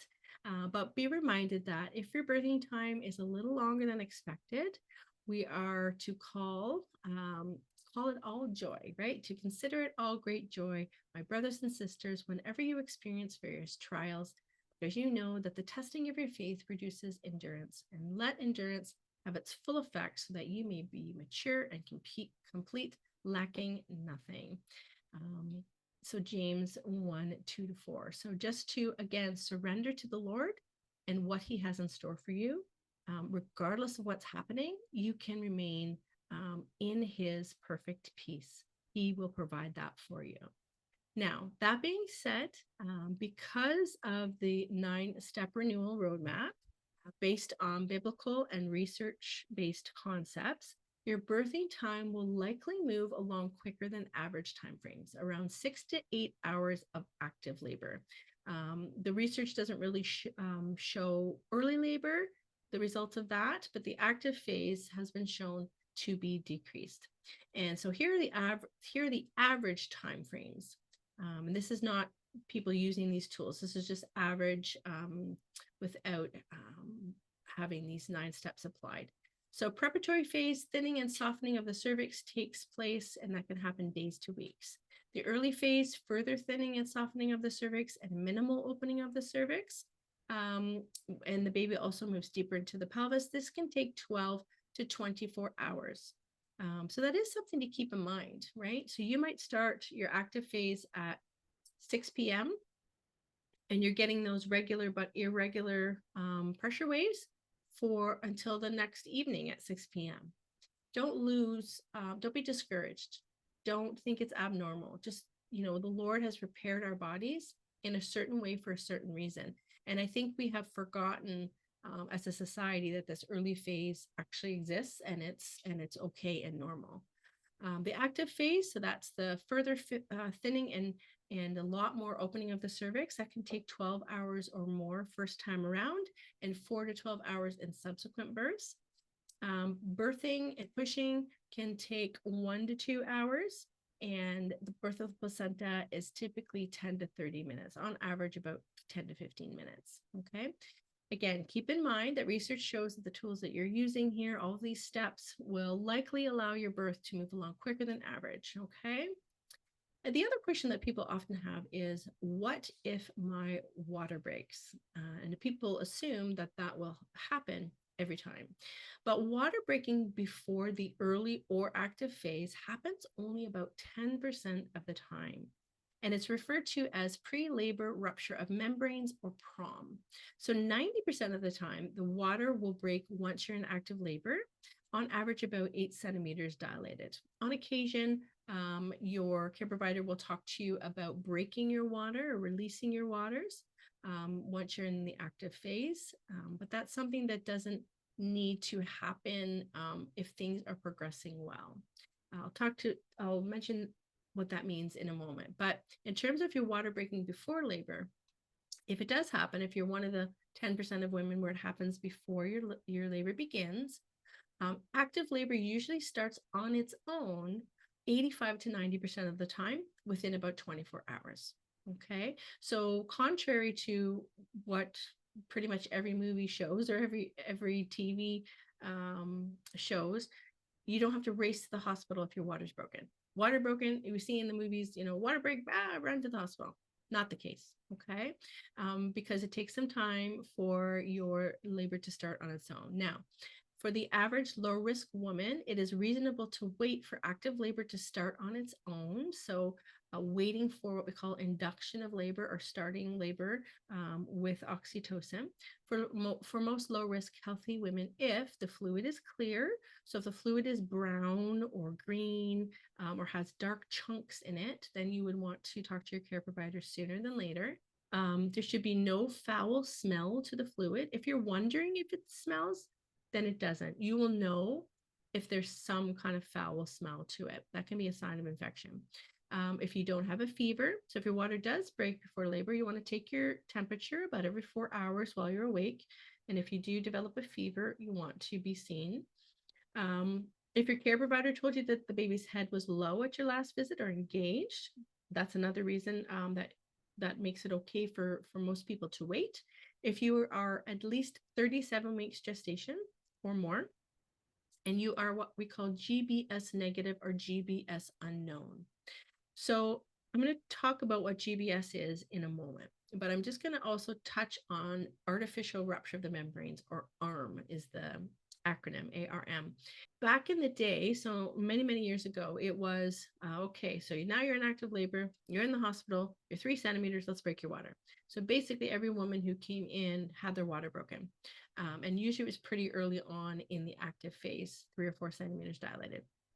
And the reason for that was it was believed that it would speed the labor. What they found was that routine rupturing of the membranes didn't actually make a difference in the length of labor. Okay.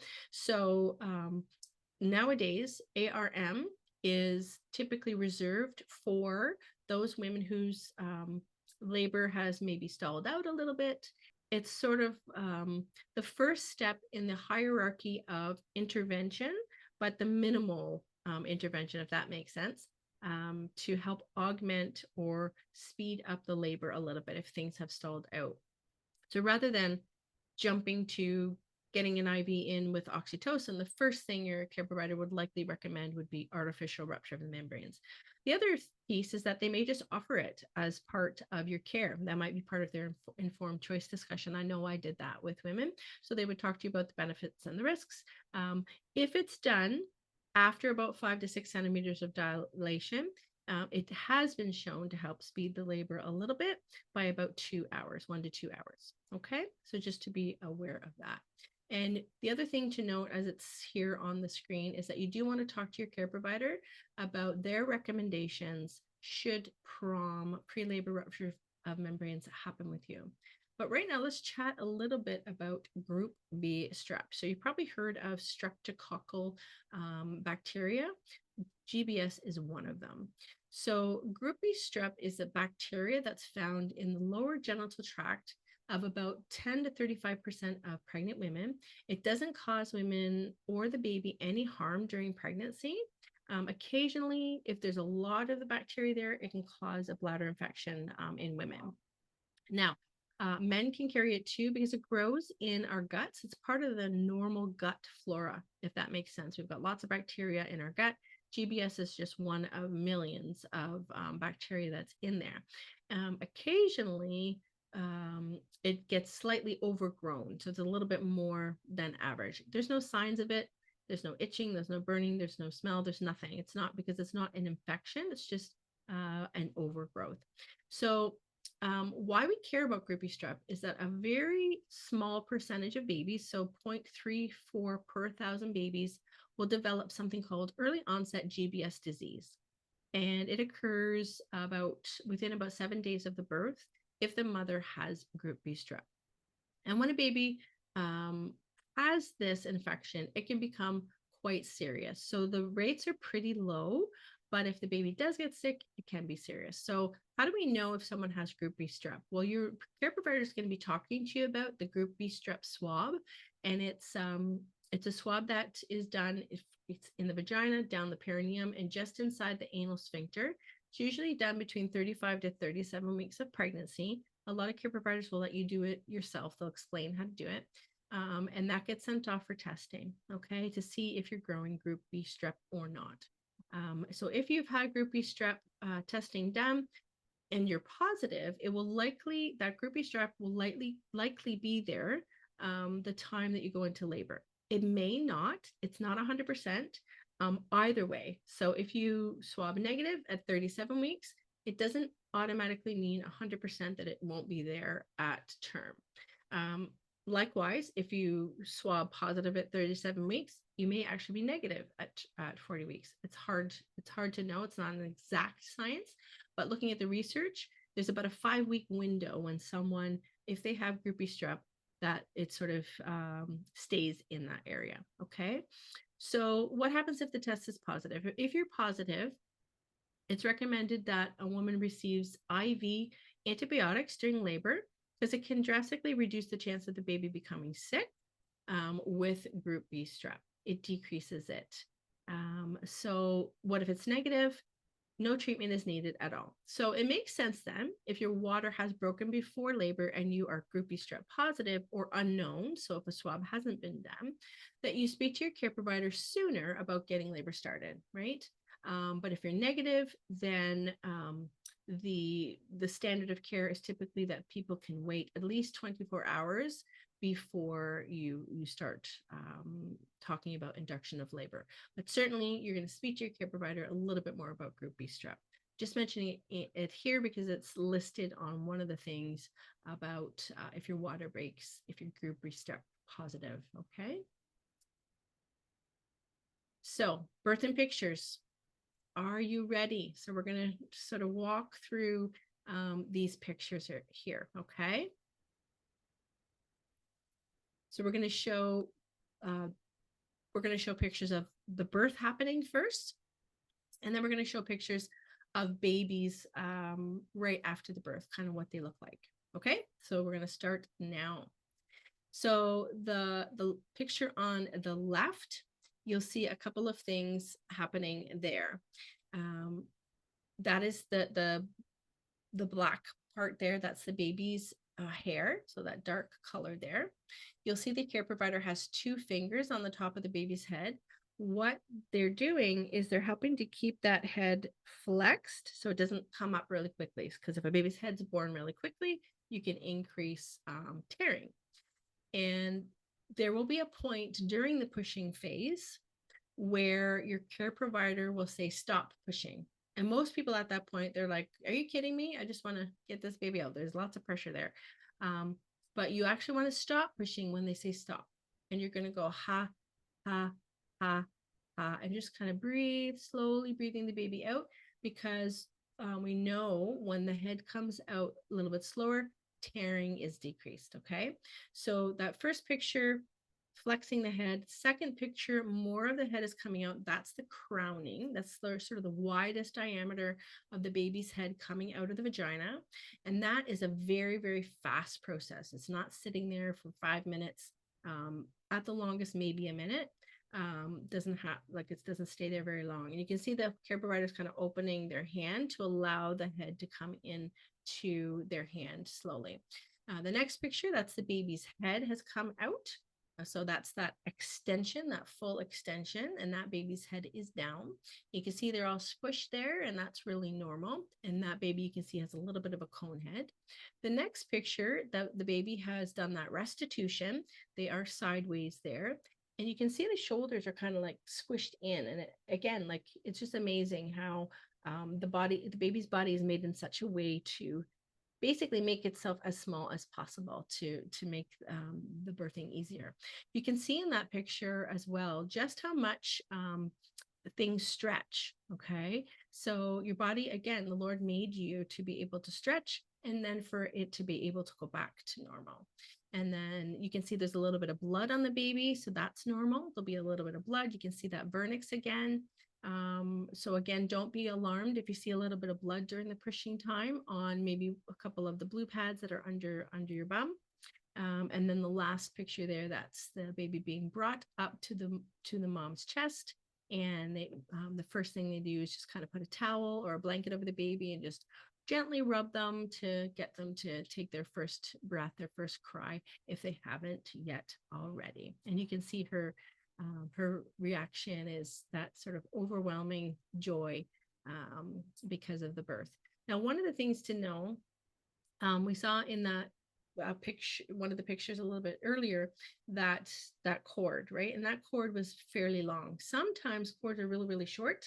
And so when the baby's born, the baby can't come all the way up to your chest yet until the cord is clamped and cut. So the baby might be more on your sort of over your belly button on your abdomen for a minute or so until the cord stops pulsing. So typically, care providers do what's called delayed cord clamping. So they wait for the cord to stop pulsing. Once that happens, so there is a pulse, you'll feel the baby's, if you were to feel the cord, you'd feel the baby's heartbeat. That stops, doesn't mean the heartbeat stopped, it just means the blood flow through the placenta to the baby has stopped. Once it happens, a clamp is put on, 2 clamps, 1 clamp close to the baby's body, and then another clamp. And then typically the care provider will ask your birth companion if they want to cut. Once that's cut, once the baby's detached, then the baby can come up a little bit higher onto you. Okay, so just to know that. And here are some pictures of babies born vaginally. So you can see here again, a little bit of blood, some of that vernix, and the baby is brought right up to the mom. And you can see the cord there is just kind of looped over the baby's leg. As I mentioned before, it's a pretty common thing to be looped around the neck, but it can also be looped around the leg or the arm as well. So they're bringing the baby up right after the birth onto her belly. And you can see that baby in the picture on the right. It's got that cute little lip out. So he's probably thinking, I was so comfortable in there. But yeah, again, a little bit of blood there. You can see the cord, how thick it is. And yeah, a little bit wrinkly looking, really normal. And here are some more. So the baby top left, you can see they've again got a little bit of blood on them there, very wet. The top right, you can see that the baby's a little bit blue, and they kind of have that far away look in their eyes. We used to call that shark eyes. It's kind of just they're there, but they're not quite there. So it is normal for the baby to come out looking a little bit blue until they take their first breath. Okay, so don't be alarmed if you notice that. One of the things, while I'm thinking of it, while it's on my mind, babies within the first 24 to 36 hours, their hands and feet may be that purple, if not even more. As long as the rest of them is pink or a normal color. So if you have darker skin, they should have that their regular skin tone.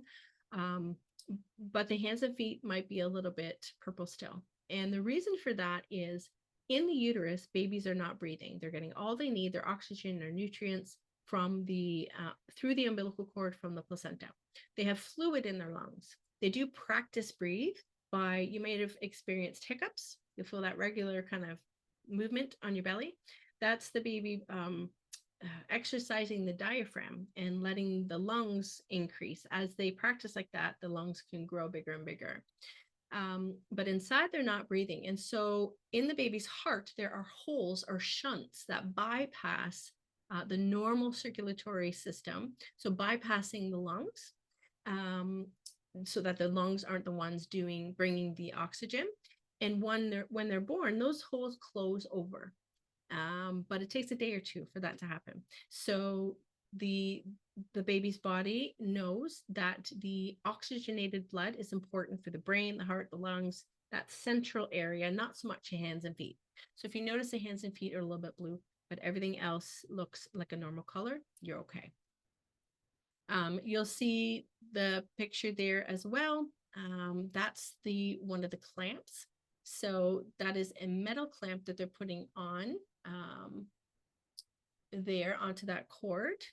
You'll see a plastic one in the next slide I will show you, but that metal one is that second clamp. So typically there will be a plastic one put on, then the metal clamp cuts in between those two, and then the metal clamp stays attached to the placenta. Baby's brought up higher as well. And that clamp is used by the care provider for that gentle downward traction, just kind of gently um, bringing that placenta down. So baby on the chest there, you can see they've got a little hat on. So your care provider will likely put a hat on the baby, maybe a diaper at some point. You can see they've got their little ID tag, and then they'll put blankets on top of the baby there as well. Second picture as well, skin to skin. And you can see in that picture there with the baby crying, there's that purple clamp. In the area that I worked in, that clamp was like a yellow kind of color, but it doesn't really matter what color it is. It's just a clamp. And that stays on until the cord falls off, typically. Sometimes your care provider will take it off around day 3 when the cord is really dried up and kind of scabby looking. But they may just leave it on until the cord falls off. And we'll talk a little bit more about that in part 2. So the next one I'm going to show you are pictures of babies being born abdominally by C-section. So there's just 3 pictures that I have there. So I'm going to show you that now. So on the left, you can see there's lots of suction. You can see the blood that's just kind of sitting there because it gets kind of caught in that area. And they can measure, you can see that tube kind of bringing that away, and they actually measure how much blood loss there. It is a sterile procedure. Vaginal birth is not, C-section is. So if someone has a cesarean section, they are on a regular operating table, and usually there's like a drape put up from the chest above, so you can't see anything. But typically the care provider will pull down the drape so that you can watch the baby being born if you'd like. So they'll talk to you about that. You can see the baby's head being born. It's similar to vaginal. So if a baby's being born by C-section, the care provider is helping them to do those same kind of maneuvers to come out of the abdomen. They try and make this incision as small as possible. And then the one on the right is just showing the baby being born, and kind of how slippery they are there. And then mother's reactions, no matter what way they are born, happy, overwhelmed, joy. Yeah, so this is just a beautiful example of just that awe and that beauty that mothers and birth companions will experience at the birth of their baby. And I'm certain you will experience that as well. So now we're going to move on how to get labor started. Now, you don't need to start your labor. Most labors will start on their own. But you can consider one or more of the following techniques that may help bring labor on if you're overdue. Okay, now overdue really isn't until 2 weeks after the baby's born, but sometimes care providers will talk about induction of labor by about 10 days after the birth, or sorry, 10 days after your due date. This might be something that they'll be talking to you about in terms of ways to get labor started more naturally. Now, one thing to keep in mind that none of the techniques that I'm going to discuss will work unless your body is ready. So you're not going to be forcing your body to do anything that it's not ready for, okay?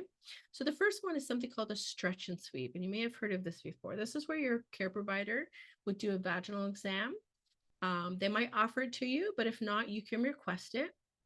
And why I say that is that research has shown that the need for induction of labor due to going overdue is reduced if you start doing stretch and sweeps from about 38 to 39 weeks of gestation onward. Okay, it often takes more than one stretch and sweep to start labor. That's where you start around that 38-39 week mark. I had, in my experience, 38 weeks, usually it doesn't start labor, but it will help with that preparatory phase. Stretch and sweeps release prostaglandins. And what it is, so let's say this is your cervix, okay? The care provider would do a vaginal exam to see how far dilated you are. So let's say you're 1 centimeter. They would then try to stretch that to maybe 2 or 3, so manually with their finger. It's not a comfortable procedure, but it's certainly bearable, and it's not very, very long at all. So this would be something that would be done maybe in the care provider's office. So they open that cervix just as much as they can. So they would follow the tube until they touch the baby's head. That bag of water is still intact. They're not breaking your water. It's not like that at all. But if you recall from the uterus diagram, there's that lower uterine segment. It's that really soft and pliable area. So the baby's head sits on the top of the cervix, and that bag of water sticks or adheres to the top of the cervix and the lower part of the uterus, so the lower uterine segment. What the sweeping part is the care provider is doing this around the baby's head. It is releasing that bag of water, not breaking it, just loosening it off the cervix and loosening it off the lower uterine segment. Doing that releases prostaglandins. And prostaglandins minimally help to shorten and soften the cervix. And prostaglandins are being released in that preparatory phase and that early phase. Okay. So minimally what a stretch and sweep will do is it will at least help to kind of prepare the cervix for most women.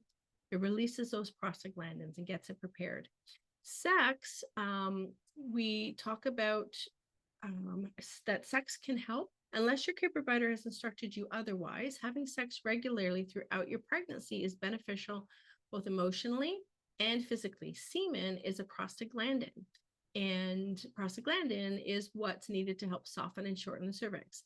And prostaglandins can also start labor if your body is ready. In addition, oxytocin is released during sex, which can bring on the active phase. What I would typically recommend to clients when I was doing a stretch and sweep, I would say, okay, now when you go home, you're going to have sex because it's kind of like a double dose. You've got the prostaglandins released from the stretch and sweep, and then another dose from the semen. So that's something that you can do as well. Other things are acupuncture. There's been a fair amount of research done on this, and it shows that if you start acupuncture at about 38 weeks of pregnancy, post dates are going overdue, induction is decreased. Chiropractic research varies on its effectiveness, but it doesn't harm in any way, so it's okay to give that a try.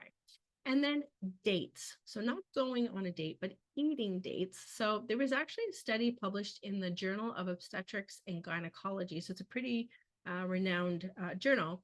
It was actually in 2013. And what it found was that if you eat 6 dates a day during the last 4 weeks of pregnancy, quote, it significantly reduced the need for induction and augmentation of labor and produced a more favorable delivery outcome. And those significant findings include cervical dilation was significantly greater in the date eating mamas upon arrival at the hospital. 83% of mamas who consumed dates had their membranes intact upon admission. 96% of the women who ate dates went into labor on their own, and the use of synthetic oxytocin was significantly lower in women who consumed dates, so 28%, compared with the non-date fruit mothers, which was 47%. The early phase of the first stage of labor was also 7 hours shorter in the date eating mothers compared with the non-date fruit eaters, which was 8.5 to 10 hours. Okay. So not bad for eating a few dates every day. So if you can tolerate it, some people, I've had clients put it in like a smoothie or something before as well. That's something you can do. But if you can get a hold of those, I would recommend it. Now, I put castor oil on here as well because it's a common one that people ask about. This is a very last resort if you're overdue. So for instance, if someone is, going to be 42 weeks on Friday and they're going to be induced, it might be Wednesday that you take castor oil. Now, I'm going to talk about a couple caveats about that. Take it only if your care provider has seen you and told you that your cervix is what we call favorable. Otherwise, it's not going to work. It's just going to cause diarrhea. You're going to poop, poop, poop, and it's not going to cause, it's not going to start your labor. So a favorable cervix is one that is short, soft, and open at least a few centimeters. Minimally, I'd say 2, okay? But it should be, you can ask your care provider to check and say, what's my Bishop score, right? You should have a good Bishop score. The safety of it is unknown, but it is thought to be safe. It's been used for over 50 years, if not longer, with no significant risks identified. Now, um, meconium has been, meconium, which is the first poop of the baby, has been seen to be higher in people using castor oil. However, we don't know, and I would say, based physiologically, I highly doubt that castor oil itself makes the baby poop. Just doesn't make sense physiologically. It makes the mom poop, but not the baby. But there is more meconium seen in women who've taken castor oil, but there's the thought that the reason for that is not necessarily because of the castor oil, but because you're overdue and you see more meconium with overdue babies. So it's not likely linked to castor oil causes the baby to poo, although we don't know 100%. So that's just something to keep in mind. If you're going to take it, you can get it at any pharmacy. I always tell people it's in the poop section, like where you would find, antidiarrheals or stool softeners, that kind of thing. It's typically a small bottle of 100 mils. You would take 60 mils, which is 2 ounces, so almost a full bottle, in something like chocolate milk. It's very, very thick. You've got to kind of swish it around and then drink it quick, and then maybe have a chaser of another plain chocolate milk. I wouldn't recommend, although it's pretty popular, I wouldn't recommend orange juice. The reason for that is a lot of women have reported that they kind of kept burping it up. Wasn't very pleasant. So, okay. So those are just things to consider. Again, speak to your care provider about these to decide what is best for you. So you'd make that decision in concert with your care provider. Now, once labor starts, the birth companion is going to be called upon to offer support. So let's talk about the importance of the birth companion. So one of the greatest experiences a birth companion can be offered in life is the gift of being part of the birth of a baby. And the research is abundantly clear that having one-on-one support during labor and birth by someone trusted improves women's childbirth experience and outcomes for both mother and baby. So what we know from research is that having a birth companion is better for you and baby. The World Health Organization recommends having labor companionship because of how it enhances the woman's childbirth. They also recommend labor companionship become a standard of care for all health facilities because it does improve the quality of maternal and newborn health. What the research specifically shows is that continuous support during labor improves outcomes for women and babies, including increased chance of spontaneous vaginal birth, shorter duration of labor, decreased cesarean birth, decreased forceps and vacuum birth, decreased use of analgesia like morphine or an epidural. It improves the 5-minute APGAR score, and it improves feelings about the childbirth experience. So a positive remembrance of the birth. Now, an APGAR score, what that is it's a score that is given to the baby at 1 minute and 5 minutes after birth. And it gives us an idea of how well the baby is transitioning after the baby's born. I think I mentioned this before when we were talking about the outcomes at home birth, because APGAR scores are actually better at home. So what they're saying here is that when you have a birth companion, that helps to improve the APGAR score as well. So the things that a birth companion can do to help is encourage her to move about during labor, provide emotional support and offer her food and drink, provide something called butterfly touch, and I'll talk about what that is in a minute.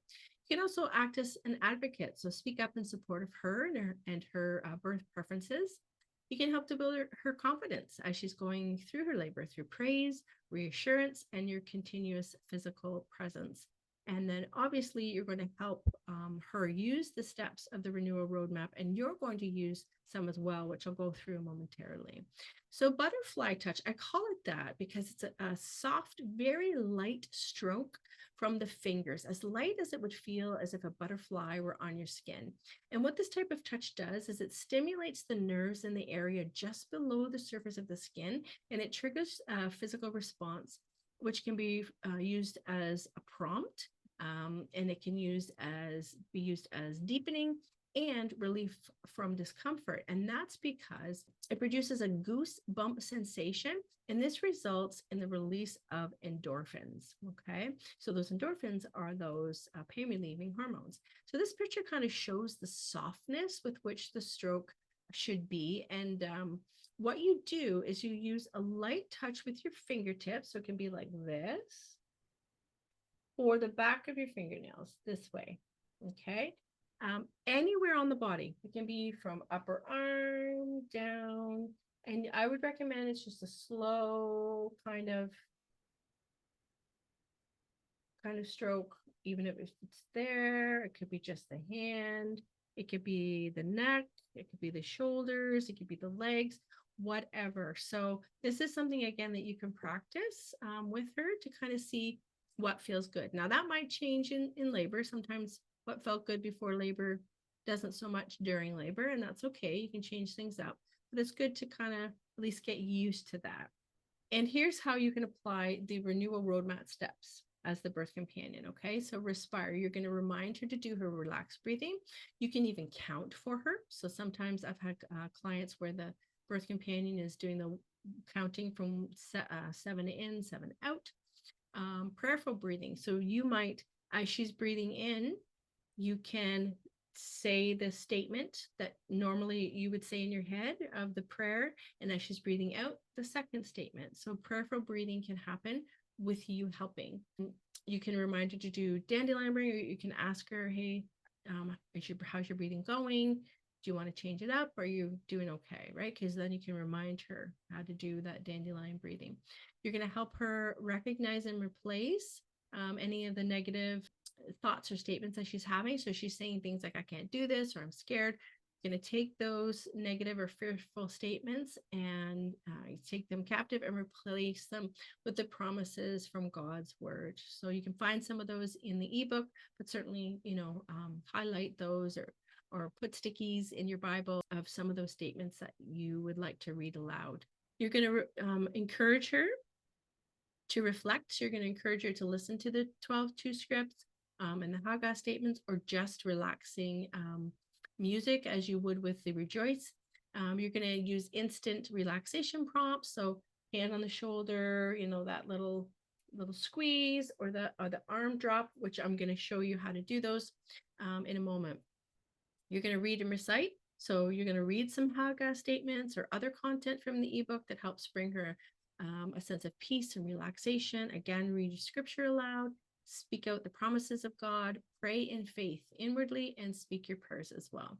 Rejoice. So you're going to be responsible for setting up the music that she can listen to, so you can kind of help with that, so she's not focused on that. And then rest. So you too should be drawing your strength from Jesus, from our living water, and allow his perfect peace to envelop you and indwell in you as well. So we'll go through some of the simple things that you can do to help her instantly relax or deepen into an ultimate state of relaxation when the pressure wave starts. So you're going to use one or more of these prompts. I think we've talked about them before, or they're cues for instant relaxation. Be sure to practice these before the birth so that she can choose which one she'd like to use. So again, that arm or wrist drop, you're going to gently take her wrist, and she's going to hold her wrist like this. She's not holding it, just relax, loose and limp, about 3 to 4 inches above where you'll be dropping it, whether it's on the side of the bed or her lap. And you're not going to count. You're just going to kind of hold it and then just let it drop. And she will instantly feel that sort of physical cue to deepen. And note in this picture that the companion's holding the wrist way too high, but it was just to kind of show you there. The hand on the shoulder, as I talked about, she can cue you when the wave's starting.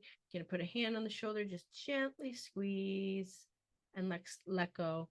You can also use this in between waves to help her with relaxation. And then those key words or statements, say them quietly, just whisper them to her in her ear, or say them close to her. Any statement to help with relaxation and to encourage the sensation of pressure and numbness. So it's just relax, or peace, anesthesia, pressure, right? And then some of the statements will go on the next slide. So these Haga statements and General statements can be said by you, and they can be very, very powerful, particularly if they are the word of God.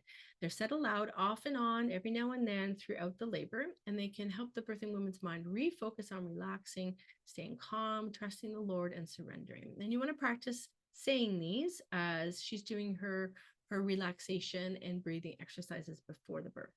So here's some examples. You've got the Haggai statements in the e-book, and you can certainly create your own as well. And these are examples of just some general statements. So you're feeling relaxed or even deeper, right? Confident and comfortable. Feel how relaxed you are. Feel how loose and limp your body is. Or anytime I touch your shoulder, you'll deepen your relaxation even more. From here on in, anytime you feel my hand on your shoulder, you'll quickly and easily deepen your relaxation. Or the Lord is with you, or you're strong through the power of the Holy Spirit. So whatever general statements you want to use, you can. And again, practicing them ahead of time is helpful. Gets you used to saying them, gets her used to hearing you as well. And if there are moments when fear creeps into your mind, remind yourself and her that peace does not mean to be in a place where there's no noise, trouble or toiling or hard work. It means to be in the midst of those things and still be calm in your heart and your mind and your spirit. And this is only possible through our Lord.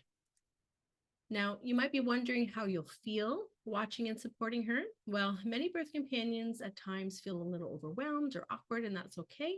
But know that you can do it. And though you may not see it, your presence is important. Just be there to support her in any way, which can include anything from using the deepening tools to whispering in her ear that she's doing a great job, that she's amazing, that you're so proud of her, because all of these things will ring true during her birthing time. You will be in awe of her strength, her peace, and her endurance. It's just an amazing thing to see. And I put this video on here just to remind you that you can use a birth ball as one of those, another kind of tool to help move the pelvis around, but also for comfort as well. The physiological process of pregnancy and birth are the mother's. However, the emotional experience occurs with both the mother and birth companion. You will experience some intense emotions, all of which are normal. So some companions cry, some laugh, some look stunned, most are joyful. Remember that whatever you're feeling is okay, and let yourself feel what you feel. No need to hold back. So if you want those tears to flow, let them flow. If you need to, just like this gentleman is doing, dance, you go ahead and do that. In terms of physically being with the baby, feel free to touch the baby, and eventually you will be able to hold them skin to skin. So be prepared to take your shirt off. You'll be cuddling close to the baby. But keep in mind that it is important for early bonding and breastfeeding for the baby to stay skin to skin with mom for at least the first half an hour if possible. Sometimes, depending on the hospital, if mom has a cesarean birth, usually the baby will be with her after the birth, a few moments usually after the birth, skin to skin.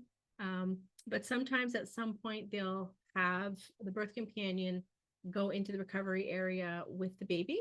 So you might be there holding the baby for a few minutes before the mom comes out to join you. Okay, so you'll be doing that skin to skin, that half hour or so skin to skin before mom comes out. Okay, there are a few other things for the birth companion to consider. One is to wear clean, comfortable clothing. You don't have to wear a three-piece suit, but you don't want to look like you just walked off the street either, right? You want clean, comfortable clothing. Bring a toothbrush and toothpaste. Bad breath at birth is bad. So you might want to just remind yourself, set an alarm or something to brush your teeth a couple times while you're there, because you're going to be so close to her face. That's why I recommend that. You want to be sure to stay throughout the whole labor and birth, but obviously you're going to take breaks every couple of hours for food and drink. And I put here outside the room because some women are a bit sensitive to smells during labor, but you can speak to her about that. But it's important that you eat and drink too. If you don't, you risk passing out at the time of the birth, and nobody wants that. And I've seen that a couple times. Um, with regards to that, if you are feeling a bit woozy, whether you've eaten or not, after the baby's born, ask for a chair. Sit. Can I have a stool? Can I sit down? It's okay. Lots of people feel like that, and it's typically because they're just so overwhelmed and the different rushes of hormones, and it just makes you feel a little bit dizzy. So we'd rather you sit down rather than fall flat on your face. So if you do need a chair, let someone know. And then you're going to ask questions as need be using the following sort of acronym, which is brained. So you're going to say, what are the benefits? So let's say your care provider is talking about breaking the water. So what are the benefits of breaking the water? Are there any risks to that? Are there any alternatives? And then also consider what the indwelling Holy Spirit says. So you're going to make that decision D. So you're going to have a time for prayer and discussion. So what does the Holy Spirit say? What will happen if we choose to do nothing? And you can say, can we please have some privacy to make a decision? So pray and discuss. One of the things to know, don't forget to thank the care provider for the recommendations and for the time that they're giving you to let you make a decision that's right for both of you. This really goes a long way in having a good relationship with your care provider. It's not that it's right, but occasionally care providers will feel like you're challenging them, right? So you just want to let them know that you're not challenging. You just want all of the information so that you can feel good about the decisions that you make. So just having a good rapport with nurses and midwives and doctors goes a really long way. So when you're asking questions, you want to do so with humility and respect. And as I said, just thanking them really goes a long way. So here are some final tips and reminders for the birth companion, which boil down to there's nothing to fear. Okay. So remember that you don't need to be an expert in all things birth or all things cornerstone childbirth, but become familiar with it all. So become familiar with the 12-2 scripts, the Haga statements, the prompts, deepening tools, those keywords, right? Hands on the shoulder. You're going to practice as well. You want to practice with her, breathing, listening to the scripts, doing the Haga statements. This will bring you peace yourself and will help you to understand the effect that all of these steps have on her spirit, soul, and body, because they'll have the same effect on you. So you'll be able to understand that on a deeper level when you're practicing with her.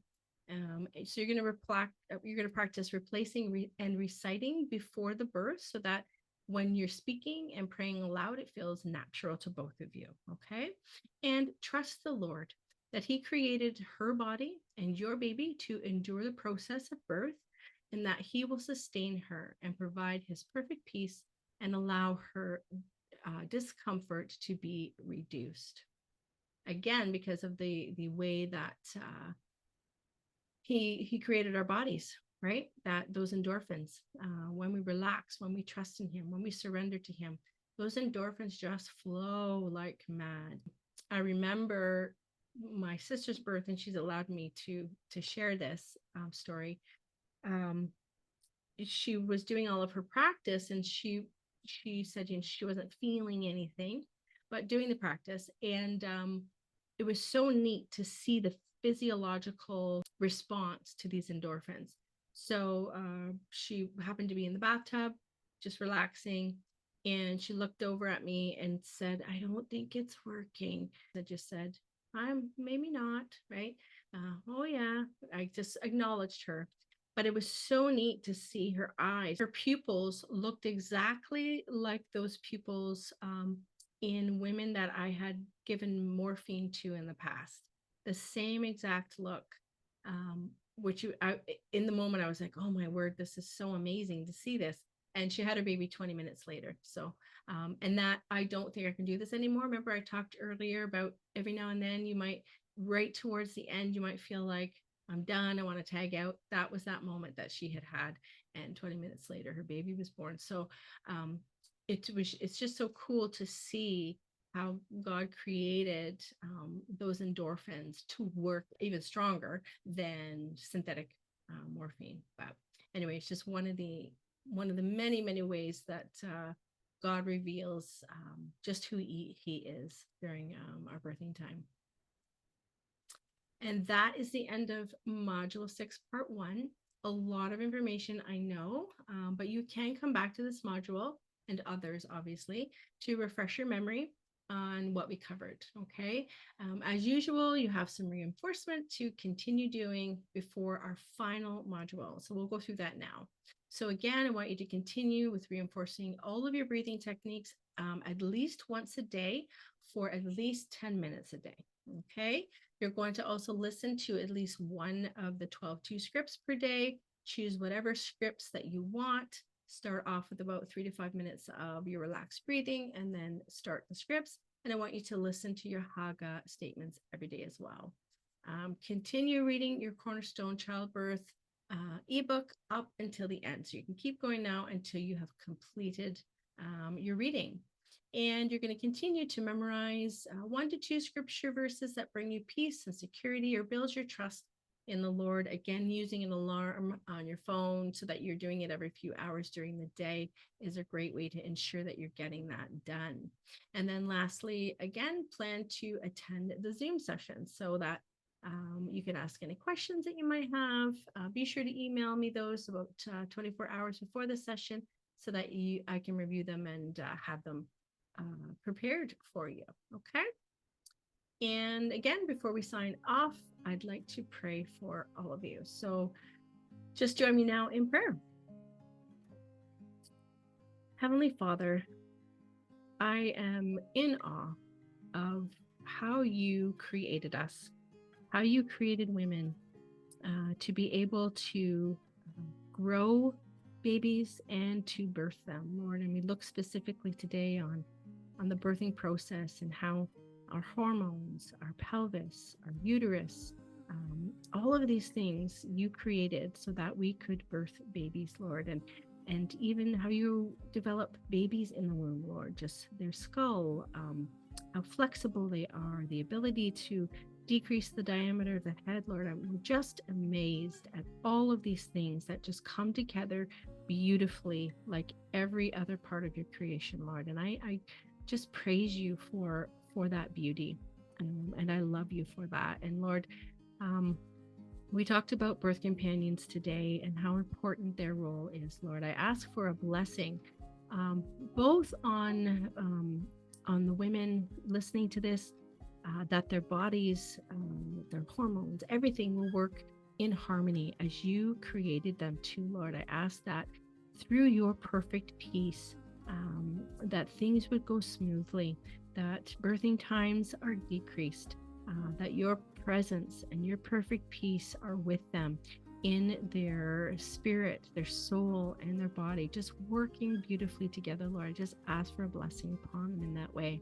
I ask for a blessing upon birth companions, that they lean on you during this time, that they don't need to feel like they have all the answers, Lord. You do. And in using those steps that reflect biblical principles, Lord, I ask that they utilize those and put their faith in you and trust in the process. I thank you, Lord, for their presence, and I thank you for their desire to help this birthing experience be one of the most beautiful things, if not the most beautiful thing, they and their partner will experience, Lord. So I ask for a blessing upon birth companions today. As we go through this week, Lord, as we're practicing, again, I ask that your Holy Spirit minister to our spirit and our soul, and that we will sense your presence even more. And I ask, Lord, that as we're practicing to relax, that you provide the ability for that instant relaxation, Lord, that just in a second, we are deeply relaxed and in that presence, Lord, in your presence, and sensing your perfect peace from within and outwardly as well, Lord. So just ask that things are just moving along as you would have them go, and that this renewal roadmap is doing exactly as you would have it do, rerouting those paths in our brains to a birthing unit that is yours, Lord, that reflects you and your love and your power and your creativity and your peace, Lord. So I just ask all of these things in your wonderful name. Amen. All right. Thank you very much. And we'll see you in the next and final module where we will talk about after the baby's born, what to expect. We'll touch on breastfeeding basics as well as newborn basics as well. All right. Take care.